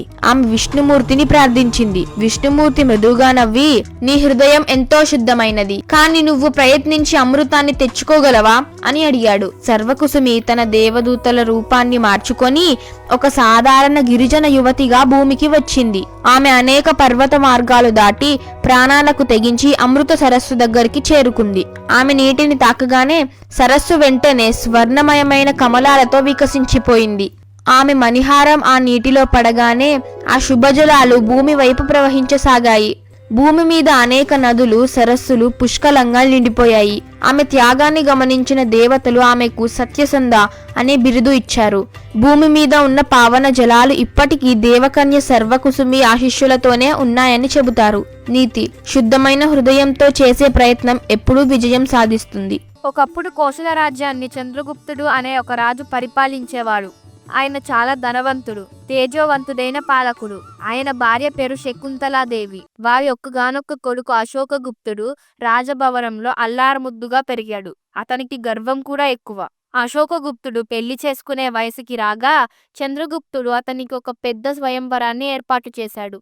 ఎన్నో రాజ్యాల నుండి అందమైన యువరాణులు స్వయంవరానికి హాజరయ్యారు. కానీ అశోకగుప్తుడికి వారిలో ఎవరూ నచ్చలేదు. మాట్లాడితే నోటి నుండి ముత్యాలు, నవ్వితే వజ్రాలు వచ్చే అమ్మాయిని మాత్రమే పెళ్లి చేసుకుంటాను అన్నాడు. ఇది విన్న చంద్రగుప్తుడు మరియు అతని భార్య ఆశ్చర్యపోయారు. వెంటనే అశోకుడు తనకు ఒక తెల్లని గుర్రం కావాలని అడిగాడు. తమ తల్లిదండ్రులు కారణం అడగగా అటువంటి అమ్మాయిని తానే వెతుక్కుని తెచ్చుకుంటానని బదిలిచ్చాడు. చంద్రగుప్తుడు తన కొడుకును నిరాశపరచకూడదని ఒక తెల్లని గుర్రాన్ని ఇచ్చి పంపించాడు. గుర్రంతో పాటు ఖర్చుకి ధనం కూడా ఇచ్చాడు. ఆ మరుసటి రోజు ఆ తెల్లని గుర్రంపై తన తండ్రి ఇచ్చిన ధనం తీసుకొని తన ప్రయాణాన్ని మొదలు పెట్టాడు. అలా ఆ గుర్రంపై ఎన్నో ఊర్లు, దేశాలు తిరిగినా తనకు అటువంటి అమ్మాయి ఎక్కడా కనిపించలేదు. ఒకరోజు అతను అడవిలో ప్రయాణిస్తున్నప్పుడు చీకటి పడడంతో ఒక చిన్న గుడిసె వద్ద ఆగాడు. అక్కడ ఒక ముసలవ్వ అతనికి ఆశ్రయం ఇచ్చింది. అతను తన కథను ఆమెకు వివరించాడు. అశోకుడు ఒక గొప్ప యువరాజు అని తెలుసుకొని అతనికి ఆ రాత్రి పడుకోవడానికి మంచం మరియు మంచి భోజనం పెట్టింది. అలా మాట్లాడుతూ అశోకుడు నిద్రలోకి జారుకున్నాడు. నిజానికి అవ్వ ప్రతిరోజు పొద్దున్నే లేచి ఆ దేశపు యువరానికి అందమైన పూలమాల కుట్టి ఇచ్చేది. ఆ పూలమాలను తీసుకువెళ్ళడానికి రోజు ఒక చెలికత్త వచ్చేది. ఆ రోజు కూడా పొద్దున్నే ఒక చెలికత్తె పూలమాలను తీసుకువెళ్ళడానికి వచ్చింది. నిద్రిస్తున్న అశోకగుప్తుడిని చూసి అతను ఎవరని అవ్వను అడిగింది. అవ్వ విషయమంతా చెప్పింది. చెలికత్తెకు ఆ యువరాజు ఎంతగానో నచ్చాడు. ఎలాగైనా అతన్నే పెళ్లి చేసుకోవాలి అని అనుకుంది. సంగతి అంతా తెలుసుకొని యువరాజును తన బుట్టలో పడేయడానికి ఒక పెద్ద పథకం వేసింది.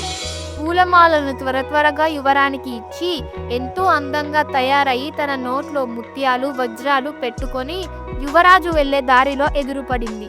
యువరాజు ఆమెను చూసి, మీరు ఎవరు, ఇక్కడ ఏం చేస్తున్నారు అని అడిగాడు. ఆ చెలికత్తె వెంటనే తన పేరు శశికళ అని మరియు తను ఆ దేశపు యువరాణినని చెప్పింది. తను మాట్లాడుతూ ఉంటే తన నోటి నుండి ముత్యాలు రావడం యువరాజు గమనించాడు. యువరాజు అది చూసి ఎంతో ఆశ్చర్యపోయాడు. శశికళ ఒక్కసారి నవ్వగానే తన నోటి నుండి వజ్రాలు రావడం మొదలయ్యాయి. ఇన్నాళ్లకు తను వెతుకుతున్న ప్రేయసి దొరికిందని యువరాజు ఎంతో సంతోషపడ్డాడు. శశికళ అంత అందంగా లేదు, కొంచెం చామన ఛాయ్ రంగులో ఉంది. అయినా సరే ఏమీ ఆలోచించకుండా తనను అక్కడే పెళ్లి చేసుకొని తన రాజ్యానికి తీసుకెళ్లాడు. రాజ్యంలో ప్రజలందరూ వాళ్ళిద్దరినీ చూసి ఎంతో ఆశ్చర్యపోయారు. యువరాజు ఎంతో అందమైన అమ్మాయిని తెచ్చుకుంటానని ఇలాంటి అమ్మాయిని తెచ్చుకున్నాడేంటి అని ప్రజలందరూ చర్చించుకోవడం మొదలుపెట్టారు. శశికళను తన భవనానికి తీసుకువెళ్లాడు అశోకగుప్తుడు. తనని చూసిన చంద్రగుప్తుడు మరియు అతని భార్య శకుంతలాదేవి ఎంతో ఆశ్చర్యపోయారు. ఎంతో అందమైన అమ్మాయిని తీసుకువస్తావని ఇటువంటి అమ్మాయిని తెచ్చావేంటి అని అడిగారు. అప్పుడు అశోకగుప్తుడు వెంటనే, నాన్నగారు, ఈ అమ్మాయి మాట్లాడితే తన నోటి నుండి ముత్యాలు మరియు నవ్వితే వజ్రాలు వస్తాయి, అందుకే తెచ్చాను అన్నాడు. తల్లిదండ్రులు అయోమయంలో పడ్డారు. ఏమైతేనేం తన కొడుకు పెళ్లి చేసుకుని వచ్చాడని సంతోషించి వాళ్ళిద్దరిని లోపలికి ఆహ్వానించారు. కానీ శకుంతలాదేవికి మాత్రం శశికళ పైన నమ్మకం కలగలేదు. ఎలాగైనా తనతో మాట్లాడాలని నిర్ణయించుకుంది. అలా వాళ్ళిద్దరూ లోపలికి రాగానే కొద్దిసేపటికి శకుంతలాదేవి శశికళను పిలిచి తాను ఎవరో, ఎక్కడి నుండి వచ్చిందో అని వివరాలు అడిగింది. అప్పటికే తన నోట్లో ఉన్న ముత్యాలన్నీ అయిపోవడంతో శశికళ మాట్లాడినా తన నోటి నుండి ఎటువంటి ముత్యాలు పడలేదు. ఇది చూసిన శకుంతలాదేవి శశికళను నవ్వించింది. అయినా సరే తన నోటి నుండి వజ్రాలు కూడా పడలేదు. ఇది చూసి శకుంతలాదేవి ఎంతో ఆశ్చర్యపోయింది. తన కొడుకు మోసపోయాడని అర్థం చేసుకుంది. తన కొడుకుకు విషయమంతా చెప్పింది. అశోకగుప్తుడు కోపంతో శశికళను ప్రశ్నించాడు. అప్పుడు శశికళ తాను అతనిని ఎంతగానో ప్రేమించానని, అందుకే ఇదంతా చేశానని చెప్పింది. అశోకగుప్తుడు తాను మోసపోయానని కోపంతో శశికళను భవనం నుండి బయటకు గెంటేశాడు. ప్రజలందరూ యువరాజుకున్న ధనమదానికి తగిన శాస్తి జరిగింది అనుకున్నారు. ఒక చిన్న పక్షి సంకల్పం వల్ల కిందున్న సముద్రుడు పైకి, పైనున్న విష్ణుమూర్తి కిందకి వచ్చాడట. మీకు తెలుసా? ఆ కథేంటో ఇప్పుడు తెలుసుకుందాం. ఒక సముద్ర తీరాన ఒక చిన్న పక్షి తన గుడ్లను పెట్టేది. అది గుడ్లు పెట్టిన ప్రతిసారి సముద్రాలకు ఆ గుడ్లు సముద్రంలోకి కొట్టుకుపోయేవి. అలా ఎన్నిసార్లు గుడ్లు పెట్టినా అన్నిసార్లు సముద్రం తన గుడ్లను తీసుకెళ్లిపోయేది. ఇది చూసిన పక్షికి ఎంతో కోపం, కసి పెరిగిపోయాయి. ఎలాగైనా సముద్రాన్ని కప్పెట్టేయాలనుకుంది. సముద్రంలో తడిచి తన ఒంటికి ఇసుక అంటించుకొని మళ్ళీ తిరిగి ఆ ఇసుకను సముద్రంలో వేయడం ప్రారంభించింది. ఇది చూసిన ఆ పక్షి భర్త కూడా ఆ పనినే చేయడం ప్రారంభించింది. మిగిలిన పక్షులు ఇది చూసి ఆశ్చర్యపోయాయి. అప్పుడు ఆ రెండు పక్షులు విషయమంతా చెప్పాయి. ఇది విన్న మిగిలిన పక్షులు కూడా వాళ్లకు సహాయం చేయడానికి సముద్రంలో తడిచి వాళ్ళ ఒంటికి ఇసుక అంటించుకొని మళ్ళీ తిరిగి ఆ ఇసుకను సముద్రంలో వేయసాగాయి. ఈ చైతన్యం ఎంతో దూరం వెళ్ళింది. ఎన్నో పక్షులు సముద్రంలో తడిచి వాళ్ళ ఒంటికి ఇసుక అంటించుకొని మళ్ళీ తిరిగి ఆ ఇసుకను సముద్రంలో వేయసాగాయి. కొన్ని పక్షులైతే కారణం కూడా తెలియకుండా చేస్తున్నాయి. అన్ని పక్షులు ఒకటిగా ఐకమత్యంగా చేరి తమ జాతి వాళ్లకు అన్యాయం జరిగిందని సముద్రాన్ని కప్పేయడానికి సిద్ధమయ్యాయి. ఈ విషయం చివరికి గరుక్మంతునికి కూడా తెలుస్తుంది. గరుక్మంతుడు పక్షులకు రాజు కావడంతో ఎలాగైనా నా పక్షి జాతికి న్యాయం జరగాలని సముద్రంలో పెద్ద పెద్ద కొండలను తెచ్చి వేయడం మొదలు పెట్టాడు. ఇంతలో విష్ణుమూర్తి తన వాహనమైన గరుక్మంతుని గురించి అడగగా దేవతలందరూ గరుక్మంతుడు పెద్ద కొండల్ని తీసుకొచ్చి సముద్రంలో వేస్తున్నాడని చెప్పారు. విష్ణుమూర్తి కూడా ఆశ్చర్యపోయి ఏం జరిగిందని భూమి మీదకి వచ్చాడు. గరుక్మంతుడిని ఏమైందని అడగగా నా పక్షి జాతికి అన్యాయం జరిగింది, అందుకే ఇలా కొండల్ని తెచ్చి సముద్రంలో వేస్తున్నా అన్నాడు. ఇది విన్న విష్ణుమూర్తికి అంతా అర్థమవుతుంది. వెంటనే సముద్రుడిని పిలిచి ఆ పక్షి గుడ్లన్నీ మళ్ళీ తిరిగి ఆ పక్షికి ఇచ్చేయమని కోరుతాడు. సముద్రుడు కూడా ఆ పక్షి గుడ్లన్నీ తిరిగి ఆ పక్షికి ఇచ్చేస్తాడు. విష్ణుమూర్తి ఆ పక్షికి తన గూడును సముద్రానికి కొంచెం దూరంగా పెట్టమని సలహా ఇస్తాడు. పక్షి కూడా సరేనన్నది. పక్షులన్నీ తమ జాతికి న్యాయం జరిగిందని ఎంతో సంతోషించాయి. సంకల్ప బలం ఎంతో గొప్పది. సంకల్పం ఉంటే దైవ బలం కూడా తోడ్పడుతుంది. ఆ సంకల్ప బలంతోనే ఈ చిన్న పక్షి కిందున్న సముద్రాన్ని పైకి, పైనున్న విష్ణుమూర్తిని కిందకి తెప్పించింది. ఒక అడవిలో ఒక జింక ఉండేది. అది చాలా అందంగా ఉండేది, కానీ చిన్న శబ్దం వచ్చినా భయపడేది. ఒక రోజు జింక కుందేలు దగ్గరికి వచ్చి, నేను ఎప్పుడూ భయపడుతూ ఉంటాను, ఎవరైనా వచ్చి నన్ను పట్టుకుంటారేమో అని భయం వేస్తుంది, నేను నిద్ర కూడా పోలేను. అప్పుడు కుందేలు, నువ్వు తెలివిగా ఉన్నావంటే ఎవరూ నిన్ను పట్టుకోలేరు, భయం కన్నా తెలివి మిన్నా. కానీ జింక కుందేలు మాటను నమ్మలేదు. ఒక రోజు ఓ వేటగాడు జింకను పట్టుకోవడానికి వచ్చాడు. జింక ఆ వేటగాన్ని చూసి పరిగెత్తింది, కానీ మార్గంలో చిక్కుకుంది. కుందేలు ఇది గమనించి తన తెలివిని ఉపయోగించింది. కుందేలు వేటగాడి దగ్గరకు వెళ్లి ఇలా అంది, ఓ వేటగాడా, ఈ జింక నీదే, కానీ ముందు దాని మోచేతిని బంధించు, లేకపోతే అది తప్పించుకోవచ్చు కదా. వేటగాడు జింకను వదిలేసి ఒక తాడు తీసుకురావడానికి వెళ్ళాడు. ఈలోపు కుందేలు జింకతో, ఇప్పుడు నీకు అర్థమైంది కదా, భయం కాదు తెలివే రక్షిస్తుంది అని చెప్పింది. జింక వెంటనే తప్పించుకుని అడవిలోకి పారిపోయింది. దీని నీతి, భయం మన సమస్యలను పరిరక్షించదు, తెలివిగా ఆలోచించి నిర్ణయాలు తీసుకుంటే ఎలాంటి ప్రమాదం నుండి అయినా బయటపడవచ్చు. ముగ్గురు మిత్రులు. ఒకసారి ఒక అడవిలో హంస, కప్ప, తాబేలు అనే 3 మంచి స్నేహితులు జీవించేవారు. అవి ఎప్పుడూ కలిసి ఉండేవి, ఒకరికొకరు సహాయం చేసుకునేవి. ఒక రోజు ఒక వేటగాడు అక్కడికి వచ్చి తాబేలు నెమ్మదిగా నడుస్తుందనుకొని దాన్ని పట్టుకుంటాడు. దీన్ని చూసిన హంస, కప్ప చాలా భయపడ్డాయి. తాబేలును ఎలా రక్షించాలా అని ఆలోచించాయి. కప్ప తన తెలివిని ఉపయోగించి వేటగాడి దారిలో ముందుగా ఒక లోతైన కుంట వద్ద ఉప్పొంగుతూ కనిపించింది. వేటగాడు ఈ కప్పను పట్టుకోవాలి అని అనుకొని తాబేలును పక్కన పడేసి కప్పను పట్టుకునేందుకు వెళ్లిపోయాడు. దీన్ని చూసిన హంస తాబేలును నోట పట్టుకుని చెరుకు పొదల్లో దాచేసింది. ఇంతలో వేటగాడి వల నుండి కప్ప తప్పించుకుంది. వేటగాడు తిరిగి వచ్చేసరికి తాబేలు ఎక్కడా కనిపించలేదు. అలా ఇద్దరు మిత్రులు కలిసికట్టుగా తమ మిత్రుడిని రక్షించాయి. నీతి, అసలైన మిత్రులు ఎప్పుడూ సహాయం చేస్తారు, ధర్మాన్ని పాటిస్తేనే విజయం మనదవుతుంది. మబ్బుల రాజ్యం.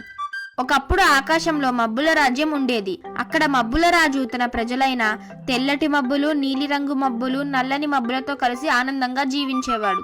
ఒక రోజు పొడిబారిన భూమి కింద నుండి ప్రార్థనలు చేసింది. ఓ మబ్బుల రాజా, మా నేల పొడిగా మారింది, చెట్లు ఎండిపోతున్నాయి, నీ వర్షపు నీటిని మాపై కురిపించు. దాన్ని విన్న మబ్బుల రాజు తన మబ్బులను పిలిచి, నీరు కురిపించండి అని ఆజ్ఞ ఇచ్చాడు. కొన్ని మబ్బులు ఆప్యాయంగా వర్షాన్ని కురిపించాయి, కానీ మరికొన్ని సాయంకాల మబ్బుల్లా మాత్రమే కనిపించి వెళ్లిపోయాయి. అది చూసిన రాజుకు చాలా కోపం వచ్చింది. అప్పటి నుండి కేవలం మంచి మబ్బులు మాత్రమే వర్షాన్ని కురిపించే అవకాశం పొందాయి. బాధ్యత లేని మబ్బులను గాలులు దూరంగా తీసుకెళ్లాయి. నీతి, బాధ్యతగా వ్యవహరించే వారికి అసలైన విలువ ఉంటుంది. గద్ద మరియు కాకి. ఒక రోజు ఒక గద్ద ఆకాశంలో ఎగురుతూ భూమిపై ఏదైనా ఆహారం కనిపిస్తుందేమోనని వెతుకుతుంది. దానికి ఒక పొదలో ఒక కుందేలు కనిపించడంతో అది ఒక్కసారిగా వేగంగా కిందకి దూకి తన పదునైన గోళ్లతో పట్టుకుని పైకి ఎగిరింది. దీన్ని చూసిన ఒక కాకి గద్ద ఎంత చాకచక్యంగా ఆహారం తీసుకుంటుందో అని ఆశ్చర్యపోయింది. నాకు కూడా ఇదే తరహా బుద్ధి ఉంటే ఎంత బాగుంటుందో అని ఆలోచించింది. అది కొంతసేపు గద్దెను గమనించి ఎలా దూకాలో నేర్చుకోవాలనుకుంది. కాకి కూడా గద్దల ఆహారం పట్టుకోవాలని నిశ్చయించుకుంది. కొన్ని రోజుల తర్వాత కాకికి ఒక గొర్రె పిల్ల కనిపించింది. అది గద్దను అనుసరించాలనుకొని పైనుంచి వేగంగా దూకింది. అయితే గద్దలా కాకపోవడం వల్ల కాకి గొర్రె పిల్లను ఎత్తలేకపోయింది. పైగా తన రెక్కలు గందరగోళం అయ్యాయి. ఈ గందరగోళాన్ని చూసిన గొర్రెల కాపరి, ఈ కాకి నాపై దాడి చేసిందా అని కోపంతో వచ్చి కాకిని పట్టుకొని చెట్టుకు కట్టేశాడు. కాకి తన మూర్ఖత్వాన్ని గుర్తించి, నేను గద్దెను అనుసరించాలనుకున్నాను, కానీ నా బలం, అనుభవం తక్కువగా ఉందనే విషయం మర్చిపోయాను అని బాధపడింది. నీతి, తెలివితేటలు అనుభవంతో రావాలి. కేవలం చూసి అనుసరించడం కాకుండా నిజమైన పరిజ్ఞానం, అనుభవం అవసరం. నక్క మరియు బాతు పిల్లలు.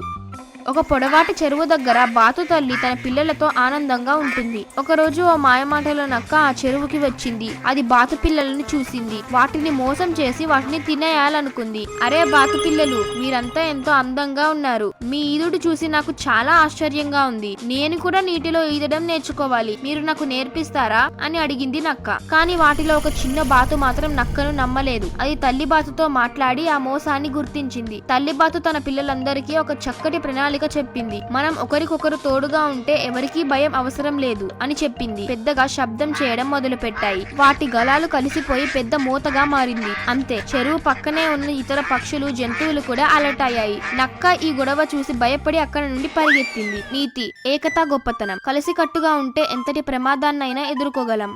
పర్యావరణం కాపాడాలి, కాకిలా ముందుండాలి. ఒక అందమైన అడవిలో కాలి అనే కాకి ఉండేది. కానీ అది కేవలం సాధారణ కాకి కాదు, ఎకో వారియర్. చెట్లను నాటేది. ఒక చెట్టు నాటితే భూమి కృతజ్ఞత చెప్తుంది. నీటిని వృధా చేసేదే కాదు, ఒక్కొక్క బొట్టు విలువైనది. ప్లాస్టిక్ ఉపయోగించదు. పరిశుభ్రత నా బాధ్యత. ప్రకృతిని ప్రేమిస్తే అది మనల్ని ప్రేమిస్తుంది. గాలి, నీరు, భూమి ఇవి బిగ్ ట్రెజర్. ఏం జరిగిందంటే ఒక రోజు అడవిలో కార్చిచ్చు మొదలైంది. చెట్లు మంటల్లో కాలిపోతూ, జంతువులు భయంలో పరుగులు. అందరూ భయంతో పారిపోయారు, కానీ కాలి మాత్రం పరిగెత్తలేదు. నదిలోంచి నీరు తీసి మంటలను ఆర్పడం మొదలుపెట్టింది. నాకు తోడుగా రండి అని ఇతర పక్షులను, జంతువులను చైతన్యవంతం చేసింది. ఏనుగులు తమ సూడులతో నీరు పోసాయి. పక్షులు నీటి చుక్కలతో మంటలను తడిపాయి. కాళీ త్యాగం సహాయంతో కార్చిచ్చును ఆర్పేశారు. రియలైజేషన్, సేవ్ నేచర్ లైక్ కాళీ. అందరూ గ్రహించారు, ప్రకృతిని కాపాడితే అది మనల్ని కాపాడుతుంది. ఇప్పటి నుంచి చెట్లు నాటాలి, ప్లాస్టిక్ ఉపయోగించడాన్ని తగ్గించాలి, నీటిని వృధా చేయకూడదు. గుణపాఠం: పర్యావరణాన్ని పరిరక్షించడం కేవలం ఒక అవకాశం కాదు, అది మన బాధ్యత. Be like Kali, save nature. పులి మరియు మేక. ఒకసారి ఒక మేక అడవిలో గడ్డి మేస్తూ ఉండింది. అదే సమయంలో ఓ ఆకలితో అలమటిస్తున్న పులి దానిని చూసింది. ఎలాగైనా ఈ మేకను తినేయాలి అని అనుకుంది పులి. అది మేక దగ్గరకు వచ్చి, ఓ మేక, నీవు చాలా బలిసిన దానివి, నిన్ను తినాలని నా మనసు కోరుకుంటుంది అని అంది. తెలివైన మేక భయపడకుండా, ప్రభు, నన్ను తినే ముందు మీరు ఒకటి ఆలోచించండి. నేను అడవి దేవునికి అంకితంగా నా నృత్యం చేసి ఆయన ఆశీర్వాదం పొంది ఆనందంగా మరణించాలని కోరుకుంటున్నాను. దయచేసి కొద్దిసేపు నాకు అవకాశం ఇవ్వండి అంది. పులికి ఇంకా ఆసక్తిగా అనిపించింది. సరే, నీ నృత్యాన్ని చూద్దాం అని అంది. మేక వెంటనే గెంతుతూ, డెక్కలు కొడుతూ, ఎత్తుగా దూకుతూ నృత్యం చేయడం ప్రారంభించింది. అది అలా చేస్తూ పులికి దూరంగా వెళ్తూ చివరికి ఒక పెద్ద కొండపైకి చేరుకుంది. ఆ తర్వాత అది పైనుంచి పులిని చూసి, ధన్యవాదాలు పులిరాజా, మీరు నన్ను తప్పించుకునే అవకాశం ఇచ్చారు. ఇప్పుడు మీరు నాతో ఏమీ చేయలేరు అని అంది. పులి మోసపోయిందని తెలుసుకొని కోపంతో గర్జించింది, కానీ ఏం చేయలేకపోయింది. నీతి: తెలివైన వాడు బలవంతుని ఓడించగలడు, బలం కన్నా తెలివితేటలు ముఖ్యమైనవి. కొంగ మరియు గంగరేగి పిట్ట. ఒక పెద్ద సరస్సు దగ్గర ఒక కొంగ మరియు ఒక గంగరేగి పిట్ట నివసించేవి. కొంగ చాలా నీలంగా, పొడవాటి కాళ్లతో, మెత్తని రెక్కలతో ఉండేది. గంగరేగి పిట్ట అయితే చిన్నగా కానీ చురుకుగా ఉండేది. కొంగ ఎప్పుడూ అహంకారంతో ఉండేది. నేను ఎంత పొడవుగా ఉన్నానో చూడండి, నేను నీటిలో చేపలను పట్టుకోవడంలో బాగా నైపుణ్యం కలవాడిని, నన్ను ఎవరూ ఓడించలేరు అని చెప్పేది. ఒక రోజు గంగరేగి పిట్ట కొంగను పరీక్షించాలని అనుకుంది. అది కొంగని చూసి, నువ్వు బలవంతుడివి, కానీ నిజంగా తెలివైన వాడివి కాకపోవచ్చు అని చెప్పింది. కొంగ కోపంగా, నాకు తెలివి ఎందుకు ఉండదు, నీకంటే నేనే మెరుగ్గా ఉన్నాను, నీచకంగా ఉండే నీకు నన్ను ఓడించే శక్తి లేదు అని గర్వంగా అన్నది. అప్పుడే గంగరేగి పిట్ట ఒక పరికరం వేసింది. సరే, ఈ సరస్సులో చేపలను ఎవరు త్వరగా పట్టుకోగలరో పరీక్షిద్దాం అని పిట్ట అనగా, కొంగ అవకాశం కోల్పోకుండా వెంటనే అంగీకరించింది. కొంగ ఒకే ఒక్క చేపను పట్టడానికి కాలం చూస్తూ ఉండగా గంగరేగి పిట్ట అతి వేగంగా చిన్న చేపలను వరుసగా పట్టుకొని వాటిని తన గూటికి తీసుకెళ్లింది. కొద్దిసేపటికి గంగరేగి పిట్ట దగ్గర చాలా చేపలు ఉండగా కొంగ దగ్గర ఒకటి కూడా లేదు. కొంగ తన పొరపాటును అర్థం చేసుకుని తలదించుకుంది. నిజమే, శరీర బలమే కాదు, తెలివి కూడా అవసరం అని అనుకుంది. నీతి: శక్తికి మించిన ఆయుధం తెలివితేటలు. నక్క versus social media. Fake fame fail. ఒక ఊరిలో చింతు అనే ఒక నక్క ఉండేది. అది సాదాసీదా నక్క కాదు, ఇన్ఫ్లుయెన్సర్ నక్క. సోషల్ మీడియాలో full hype, jungle king, super strong, dangerous boss, ఎప్పుడు ఫోటోలు, స్టోరీలు, ఫేక్ లైఫ్. కానీ నిజ జీవితంలో చెట్లు ఎక్కలేని నక్క. మరి రియాలిటీ చెక్. ఒక రోజు జంగల్లో నిజమైన పరీక్ష వచ్చింది. పులి: ఓహో, నీవే నా జంగల్ కింగ్, రా చూద్దాం. నక్కకు షాక్. సోషల్ మీడియాలో పోస్ట్ పెట్టడమే తప్ప నిజంగా పోరాడడం అస్సలు రానే రాదు. అందరికీ దాని ఫేక్ లైఫ్ అర్థమైంది. నక్కను అందరూ నమ్మడం మానేశారు. ఇక సోషల్ మీడియా స్టార్ కాదు, జస్ట్ కామెడీ ఫాక్స్. అప్పుడే నక్క అసలు విషయం అర్థం చేసుకుంది. గుణపాఠం: సోషల్ మీడియాలో ఫేక్ ఇమేజ్ చూపించడం తేలికే, కానీ నిజ జీవితంలో అదే ప్రూవ్ చేయడం చాలా కష్టం. No fake fame, be real. Fake friends.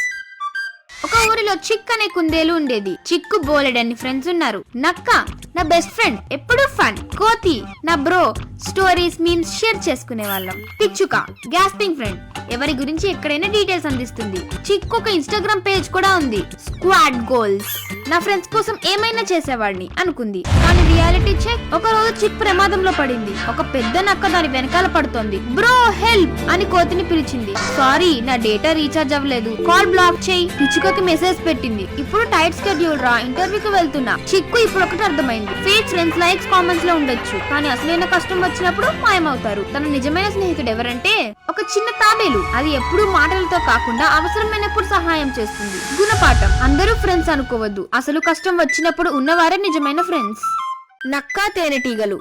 ఒక అడవిలో ఒక తేనెటీగల గూడు పెద్ద చెట్టుపై ఉండేది. ఆ గూడు దగ్గరే ఒక నక్క నివసించేది. తేనెటీగలు ఎంతో శ్రమించి తేనెను పోగు చేసేవి. దాన్ని చూసిన నక్క తేనె తినాలని అనుకుంది. ఒక రోజు నక్క గూడు దగ్గరకు వెళ్లి తేనెటీగలకు ఇలా చెప్పింది. మీ తేనె ఎంత తీయగా ఉందో నాకు తెలియదు. మీరు మంచి తేనె తయారు చేస్తున్నారా లేదా? తేనెటీగలు గర్వంగా మా తేనె ప్రపంచంలోనే అత్యుత్తమమైనది అని చెప్పాయి. దానికి నక్క ఇలా చెప్పింది. అదేనా? అయితే మీరు మీ తేనెని రుచి చూసి నిజంగా మంచిదో లేదో నిర్ధారించండి. తేనెటీగలు నక్క మాటల నమ్మకంతో కొంత తేనె బయటకు తెచ్చాయి. అది చూసిన నక్క వెంటనే ఆ తేనెను లాక్కొని పారిపోయింది. తేనెటీగలు మోసపోయినట్లు గ్రహించాయి. అప్పుడు వాటికి ఒక మంచి గుణపాఠం అర్థమైంది. దీని నీతి: ఎవరైనా తమకున్న దాన్ని పరిరక్షించుకోమని అడిగితే వారిని పూర్తిగా నమ్మకూడదు. ఉల్లిపాయ, టమాటో, పచ్చిమిరపకాయ కథ. ఉల్లిపాయ, టమాటో, పచ్చిమిరపకాయ ముగ్గురు మంచి స్నేహితులు. ఒక రోజు ముగ్గురు కలిసి సినిమాకి వెళ్లారు. సినిమా హాల్లో సినిమా చూస్తూ ఎంజాయ్ చేస్తున్నారు. సినిమా చూస్తూ టొమాటో సీట్ పై ఎగురుతూ ఎంజాయ్ చేస్తుంది. సినిమా చూడ్డానికి వచ్చిన ఒక అతను టొమాటో కూర్చునే సీట్ పైన కూర్చుంటాడు. ఆ కుర్చీలో ఉన్న టొమాటో చిదిగిపోతుంది. అప్పుడు ఉల్లిపాయ, పచ్చిమిరపకాయ చాలా బాధపడుతూ ఏడుస్తూ సినిమా హాల్లో నుండి బయటికి వచ్చేస్తారు. వాళ్ళిద్దరూ అలా నడుచుకుంటూ వెళ్తుంటారు. పొలం గట్టు మీద ఒక ముసలతను సద్దన్నం తింటుంటాడు. అతనికి సద్దన్నంలో పచ్చిమిరపకాయ తినాలనిపించి నడుచుకుంటూ వెళ్తున్న పచ్చిమిరపకాయని తీసుకొని తినేస్తాడు. ఉల్లిపాయ చాలా బాధపడుతూ ఏడ్చుకుంటూ ఇంటికి వెళ్తుంది. ఆ రాత్రి ఇలా అనుకుంటూ ఉల్లిపాయ చాలా బాధపడుతూ ఏడుస్తుంది. మా స్నేహితులు చనిపోతే నేను ఏడ్చాను. నేను చనిపోతే ఏడవడానికి ఎవరూ లేరు. అప్పుడు దేవుడు ప్రత్యక్షమై ఇలా చెబుతాడు. ఉల్లిపాయ, నీవేం బాధపడకు, నేను చంపేవారే ఏడుస్తారు అని వరం ఇచ్చి అక్కడి నుండి వెళ్ళిపోతాడు. అప్పుడు ఉల్లిపాయ సంతోషిస్తుంది. ఒక అడవిలో ఒక నక్క ఉండేది. అది చాలా జిత్తుల మారి. అది ఒక రోజు అడివంతా ఆహారం కోసం వెతుకుతూ ఎక్కడా ఆహారం దొరకకపోయేసరికి అలా ఒంటరిగా నడుచుకుంటూ అడవి పక్కనున్న ఒక గ్రామానికి చేరుకుంది. అలా ఆ గ్రామంలోకి వెళ్ళగానే ఆ నక్కను చూసి కొన్ని కుక్కలు ఆ నక్కను తరమడం మొదలు పెట్టాయి. ఆ కంగారులో పరిగెడుతూ ఎటు వెళ్లాలో తెలియక ముందున్న ఒక పచ్చరంగు డబ్బాలో పడిపోతుంది. ఆ కుక్కలు వెళ్లిపోయిన తర్వాత డబ్బా నుండి బయటకు వచ్చిన నక్క పరిగెత్తుకుంటూ అడవిలోకి వెళ్లిపోయింది. అలా ఆ నక్క అడవిలో నుంచి వెళ్తుంటే జంతువులన్నీ ఆ నక్కను చూసి భయపడసాగాయి. జంతువులన్నీ అలా తనను చూసి భయపడడంతో నక్కకు ఎంతో వింతగా అనిపించింది. నన్ను చూసి జంతువులన్నీ ఎందుకు ఇలా భయపడుతున్నాయి అని ఆలోచిస్తూ నీరు త్రాగడానికే చెరువు దగ్గరికి వెళ్ళినప్పుడు తన ప్రతిబింబం చూసుకుని ఆశ్చర్యపోయింది ఆ నక్క. ఇంతలో ఆ నక్కను చూసిన జంతువులన్నీ ఏదో భయంకరమైన జంతువు మన అడవికి వచ్చినట్లుంది అని అనుకుంటూ మాట్లాడుకుంటున్నాయి. ఆ నక్క ఏదో భయంకరమైన జంతువు అనుకొని ఆ జంతువులన్నీ ఆ నక్క చెప్పిన మాటకు కట్టుబడి ఉంటాయి. రోజు ఆ నక్క ఆ జంతువులతో తనకు నచ్చిన ఆహారాన్ని తెప్పించుకుండేది. రాజభోగాలన్నింటినీ అనుభవించేది. ఎంతో సంతోషంగా గడిపేది. తాను కోరిన ఆహారాన్ని ఆ జంతువులు రోజు ఆ నక్కకు ఇచ్చేవి. ఇలా ఆ నక్క ఆ జంతువులతో రోజుల పాటు సేవలు చేయించుకుంటూ ఉంటుంది. అకస్మాత్తుగా ఒక రోజు వర్షం పడడంతో నక్కకున్న రంగంతా కరిగిపోయి నక్క బండారం బయటపడుతుంది. ఒక్కసారిగా నక్కను చూసిన మిగతా జంతువులన్నీ ఆశ్చర్యపోయి కోపంతో ఆ నక్కను తరమడం మొదలు పెట్టాయి. అడవికి రాజైన సింహం జంతువులన్నింటినీ మోసం చేసిన ఆ నక్కను వేటాడి చంపి తినేస్తుంది. చిన్న కోడిపిల్లను కాపాడిన శ్రీరాముడు. శ్రీరాముని చిన్ననాటి కథ. ఆయన తండ్రి దశరథ మహారాజు, తల్లి కౌసల్యమ్మ రాముడిని ఎంతో ప్రేమగా పెంచారు. ఒక రోజు రాముడు తన తమ్ముళ్ళు లక్ష్మణుడు, భరతుడు, శత్రుఘ్నునితో పాటు రాజభవనం బయట తోటలో ఆడుకుంటున్నాడు. అప్పుడు అక్కడ ఒక చిన్న కోడిపిల్ల తిరుగుతూ గింజలు వెతుకుతుంది. చూడు లక్ష్మణ, ఆ చిన్న కోడిపిల్ల ఎంత ముద్దుగా ఉందో అని రాముడు హర్షంగా అన్నాడు.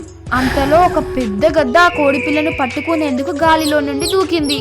కోడిపిల్ల భయంతో అటు ఇటు పరిగెడుతుంటే రాముడు ఒక్క క్షణం కూడా ఆలస్యం చేయకుండా ముందుకు దూకి దాన్ని తన చేతుల్లోకి తీసుకున్నాడు. భయపడవద్దు, నేను ఉన్నాను అని కోడిపిల్లను హత్తుకున్నాడు. గద్ద మరింత దిగిరావడానికి ప్రయత్నిస్తుండగా రాముడు నేలపై ఒక చిన్న రాయిని తీసుకొని గద్ద వైపు విసిరాడు. గద్ద భయపడి అక్కడి నుండి ఆకాశంలోకి ఎగిరిపోయింది. అంతటా ఆ కోడిపిల్ల రాముడి చేతుల్లో సురక్షితంగా ఉంది. అది తన చిన్న రెక్కలను కొట్టుకుంటూ అని సంతోషంగా అరిచింది. ఇప్పటి నుండి నువ్వు భయపడకు, నువ్వు సురక్షితంగా ఉన్నావు అని రాముడు కోడిపిల్లని మృదువుగా నిమిరాడు. ఆ విషయం తెలిసిన దశరథ మహారాజు, కౌసల్యమ్మ ఎంతో ఆనందపడి, రామా, నీకు చిన్నప్పటి నుంచే ప్రాణుల పట్ల ప్రేమ చాలా ఎక్కువ. నీవు భవిష్యత్తులో గొప్ప ధైర్యవంతుడివవుతావు అని ఆశీర్వదించారు. ఈ కథ ఏం నేర్పుతుందంటే ధైర్యంగా ఉండాలి. ఏ ప్రమాదమైనా ఎదురైనప్పుడు మనం ధైర్యం కోల్పోకూడదు. ప్రతి ఒక్కరూ సురక్షితంగా ఉండాలి. మనం చిన్న జీవులైనా సహాయం చేయాలి. రాముడు తన ప్రేమతో కోడిపిల్లను కాపాడినట్లే మనం కూడా సహాయం చేసే వాళ్ళం కావాలి. చిన్నారులు ఈ కథ వినడం ద్వారా రాముడి సహనం, ప్రేమ, ధైర్యం గురించి నేర్చుకుంటారు. జై శ్రీరామ్. ఉగాది రహస్యం. ఒక చిన్న గ్రామంలో బాను అనే కుర్రాడు. అతనికి చిలిపి తోడు నేస్తం మాయ అనే మాట్లాడే ఒక రామచిలుక ఉంటుంది. బాను వర్సెస్ ఉగాది పచ్చడి. బాను భోజన టేబుల్ దగ్గర కూర్చొని మామ భోజనం పెట్టిన ఉగాది పచ్చడిని చూసి మొహం ముడుచుకున్నాడు. అప్పుడు బాను అన్నాడు, అబ్బో ఈ పచ్చడి ఎందుకు ఇంత విచిత్రంగా ఉంది? తీపి, చేదు, కారం అన్ని కలిపి ఉన్నాయి. నేను మిఠాయిలు తినాలి, నాకిదొద్దు. అక్కడికి మాయా వచ్చి తల ఊపుతూ నవ్వుతుంది. అప్పుడు మాయా అంటుంది, అబ్బా బాను, నీకు నిజంగా ఉగాది రహస్యం తెలీదా? మాయ తన రెక్కలు ఊపుతూ జ్ఞానం స్పెషల్ ఎఫెక్ట్ చేస్తుంది. ఒక్కసారిగా బాను ఒక ఊహా ప్రపంచంలోకి వెళ్లిపోతాడు. అక్కడ జీవితం అనే రాజ్యం ఉంటుంది. బాను అక్కడకు వెళ్ళగానే తీపిరాజు అంటే బెల్లం తను ఎంత ముద్దుగా ఉన్నాడో చెబుతాడు. అప్పుడు తీపిరాజు అంటాడు, బాను, జీవితంలో అందరికీ ఓన్లీ హ్యాపీనెస్ ఉంటే బోర్ కొట్టదా అని. ఇంకొంచెం ముందుకు వెళ్ళగానే చేదుదొర అంటే వేప పువ్వులు ఎదుర్కొంటాడు. అప్పుడు చేదుదొర అంటాడు, ఓహో, నేను లేకపోతే కష్టం అనేదే తెలియదు. తదుపరి కారం వనిత అంటే మిర్చి బాను ముందు ఉగ్రరూపంగా కనిపిస్తుంది. అప్పుడు కారం వనిత అంటుంది, కోపం, తపన ఇవేమీ లేకపోతే గెలవడం ఎలా అని. బాను స్పష్టతకు వస్తాడు. మాయా మెడకు ఒక ఉగాది పచ్చడి మ్యాజిక్ పుస్తకం ఉంటుంది. అది తెరిచి చూపుతుంది. అప్పుడు మాయా అంటుంది, బాను, ఉగాది పచ్చడి అనేది జీవితాన్ని నేర్పే పాఠం. మనం అన్ని రుచులను ఓర్పుతో స్వీకరిస్తే సంతోషంగా ఉండగలం. బాను ఊపిరి పీలుస్తూ తల ఊపుతాడు. ఇప్పుడు అర్థమైంది మాయా, ఉగాది చాలా గ్రేట్ అని పెద్దగా అంటాడు. బాను ఊహాలోకం నుంచి తిరిగి వస్తాడు. ఇప్పుడు అతను ఆనందంగా ఉగాది పచ్చడి తింటాడు. అప్పుడు మా అమ్మ, అయ్యో, నిన్నటి వరకు మొహం చిట్లించిన నా మనవడు ఇప్పుడు ఉగాది పచ్చడి ఇష్టంగా తింటున్నాడే, ఏమైంది? అప్పుడు బాను, మాయా నాకు జీవిత రహస్యం అంతా చెప్పింది. ఉగాది పచ్చడి అనేది జీవితంలోని అనుభవాల సమ్మేళనం. అందుకే నేను ఇక మీదట ఆనందంగా స్వీకరిస్తాను. అందరూ నవ్వుతూ ఉగాదిని ఆనందంగా సెలబ్రేట్ చేస్తారు. ఒకప్పుడు కోసల రాజ్యాన్ని చంద్రగుప్తుడు అనే ఒక రాజు పరిపాలించేవాడు. ఆయన చాలా ధనవంతుడు, తేజోవంతుడైన పాలకుడు. ఆయన భార్య పేరు శకుంతలాదేవి. వారి ఒక్కగానొక్క కొడుకు అశోకగుప్తుడు రాజభవనంలో అల్లారముద్దుగా పెరిగాడు. అతనికి గర్వం కూడా ఎక్కువ. అశోకగుప్తుడు పెళ్లి చేసుకునే వయసుకి రాగా చంద్రగుప్తుడు అతనికి ఒక పెద్ద స్వయంవరాన్ని ఏర్పాటు చేశాడు. ఎన్నో రాజ్యాల నుండి అందమైన యువరాణులు స్వయంవరానికి హాజరయ్యారు. కానీ అశోకగుప్తుడికి వారిలో ఎవరూ నచ్చలేదు. మాట్లాడితే నోటి నుండి ముత్యాలు, నవ్వితే వజ్రాలు వచ్చే అమ్మాయిని మాత్రమే పెళ్లి చేసుకుంటాను అన్నాడు. ఇది విన్న చంద్రగుప్తుడు మరియు అతని భార్య ఆశ్చర్యపోయారు. వెంటనే అశోకుడు తనకు ఒక తెల్లని గుర్రం కావాలని అడిగాడు. తమ తల్లిదండ్రులు కారణం అడగగా అటువంటి అమ్మాయిని తానే వెతుక్కుని తెచ్చుకుంటానని బదిలిచ్చాడు. చంద్రగుప్తుడు తన కొడుకును నిరాశపరచకూడదని ఒక తెల్లని గుర్రాన్ని ఇచ్చి పంపించాడు. గుర్రంతో పాటు ఖర్చుకి ధనం కూడా ఇచ్చాడు. ఆ మరుసటి రోజు ఆ తెల్లని గుర్రంపై తన తండ్రి ఇచ్చిన ధనం తీసుకొని తన ప్రయాణాన్ని మొదలు పెట్టాడు. అలా ఆ గుర్రంపై ఎన్నో ఊర్లు, దేశాలు తిరిగినా తనకు అటువంటి అమ్మాయి ఎక్కడా కనిపించలేదు. ఒకరోజు అతను అడవిలో ప్రయాణిస్తున్నప్పుడు చీకటి పడడంతో ఒక చిన్న గుడిసె వద్ద ఆగాడు. అక్కడ ఒక ముసలవ్వ అతనికి ఆశ్రయం ఇచ్చింది. అతను తన కథను ఆమెకు వివరించాడు. అశోకుడు ఒక గొప్ప యువరాజు అని తెలుసుకొని అతనికి ఆ రాత్రి పడుకోవడానికి మంచం మరియు మంచి భోజనం పెట్టింది. అలా మాట్లాడుతూ అశోకుడు నిద్రలోకి జారుకున్నాడు. నిజానికి అవ్వ ప్రతిరోజు పొద్దున్నే లేచి ఆ దేశపు యువరానికి అందమైన పూలమాల కుట్టి ఇచ్చేది. ఆ పూలమాలను తీసుకువెళ్ళడానికి రోజు ఒక చెలికత్త వచ్చేది. ఆ రోజు కూడా పొద్దున్నే ఒక చెలికత్తె పూలమాలను తీసుకువెళ్ళడానికి వచ్చింది. నిద్రిస్తున్న అశోకగుప్తుడిని చూసి అతను ఎవరని అవ్వను అడిగింది. అవ్వ విషయమంతా చెప్పింది. చెలికత్తెకు ఆ యువరాజు ఎంతగానో నచ్చాడు. ఎలాగైనా అతన్నే పెళ్లి చేసుకోవాలి అని అనుకుంది. సంగతి అంతా తెలుసుకొని యువరాజును తన బుట్టలో పడేయడానికి ఒక పెద్ద పథకం వేసింది. పూలమాలను త్వరగా యువరానికి ఇచ్చి ఎంతో అందంగా తయారయ్యి తన నోట్లో ముత్యాలు, వజ్రాలు పెట్టుకొని యువరాజు వెళ్లే దారిలో ఎదురుపడింది. యువరాజు ఆమెను చూసి, మీరు ఎవరు, ఇక్కడ ఏం చేస్తున్నారు అని అడిగాడు. ఆ చెలికత్తె వెంటనే తన పేరు శశికళ అని మరియు తను ఆ దేశపు యువరాణినని చెప్పింది. తను మాట్లాడుతూ ఉంటే తన నోటి నుండి ముత్యాలు రావడం యువరాజు గమనించాడు. యువరాజు అది చూసి ఎంతో ఆశ్చర్యపోయాడు. శశికళ ఒక్కసారి నవ్వగానే తన నోటి నుండి వజ్రాలు రావడం మొదలయ్యాయి. ఇన్నాళ్లకు తను వెతుకుతున్న ప్రేయసి దొరికిందని యువరాజు ఎంతో సంతోషపడ్డాడు. శశికళ అంత అందంగా లేదు, కొంచెం చామన ఛాయ్ రంగులో ఉంది. అయినా సరే ఏమీ ఆలోచించకుండా తనను అక్కడే పెళ్లి చేసుకొని తన రాజ్యానికి తీసుకెళ్లాడు. రాజ్యంలో ప్రజలందరూ వాళ్ళిద్దరినీ చూసి ఎంతో ఆశ్చర్యపోయారు. యువరాజు ఎంతో అందమైన అమ్మాయిని తెచ్చుకుంటానని ఇలాంటి అమ్మాయిని తెచ్చుకున్నాడేంటి అని ప్రజలందరూ చర్చించుకోవడం మొదలుపెట్టారు. శశికళను తన భవనానికి తీసుకువెళ్లాడు అశోకగుప్తుడు. తనని చూసిన చంద్రగుప్తుడు మరియు అతని భార్య శకుంతలాదేవి ఎంతో ఆశ్చర్యపోయారు. ఎంతో అందమైన అమ్మాయిని తీసుకువస్తావని ఇటువంటి అమ్మాయిని తెచ్చావేంటి అని అడిగారు. అప్పుడు అశోకగుప్తుడు వెంటనే, నాన్నగారు, ఈ అమ్మాయి మాట్లాడితే తన నోటి నుండి ముత్యాలు మరియు నవ్వితే వజ్రాలు వస్తాయి, అందుకే తెచ్చాను అన్నాడు. తల్లిదండ్రులు అయోమయంలో పడ్డారు. ఏమైతేనేం తన కొడుకు పెళ్లి చేసుకుని వచ్చాడని సంతోషించి వాళ్ళిద్దరిని లోపలికి ఆహ్వానించారు.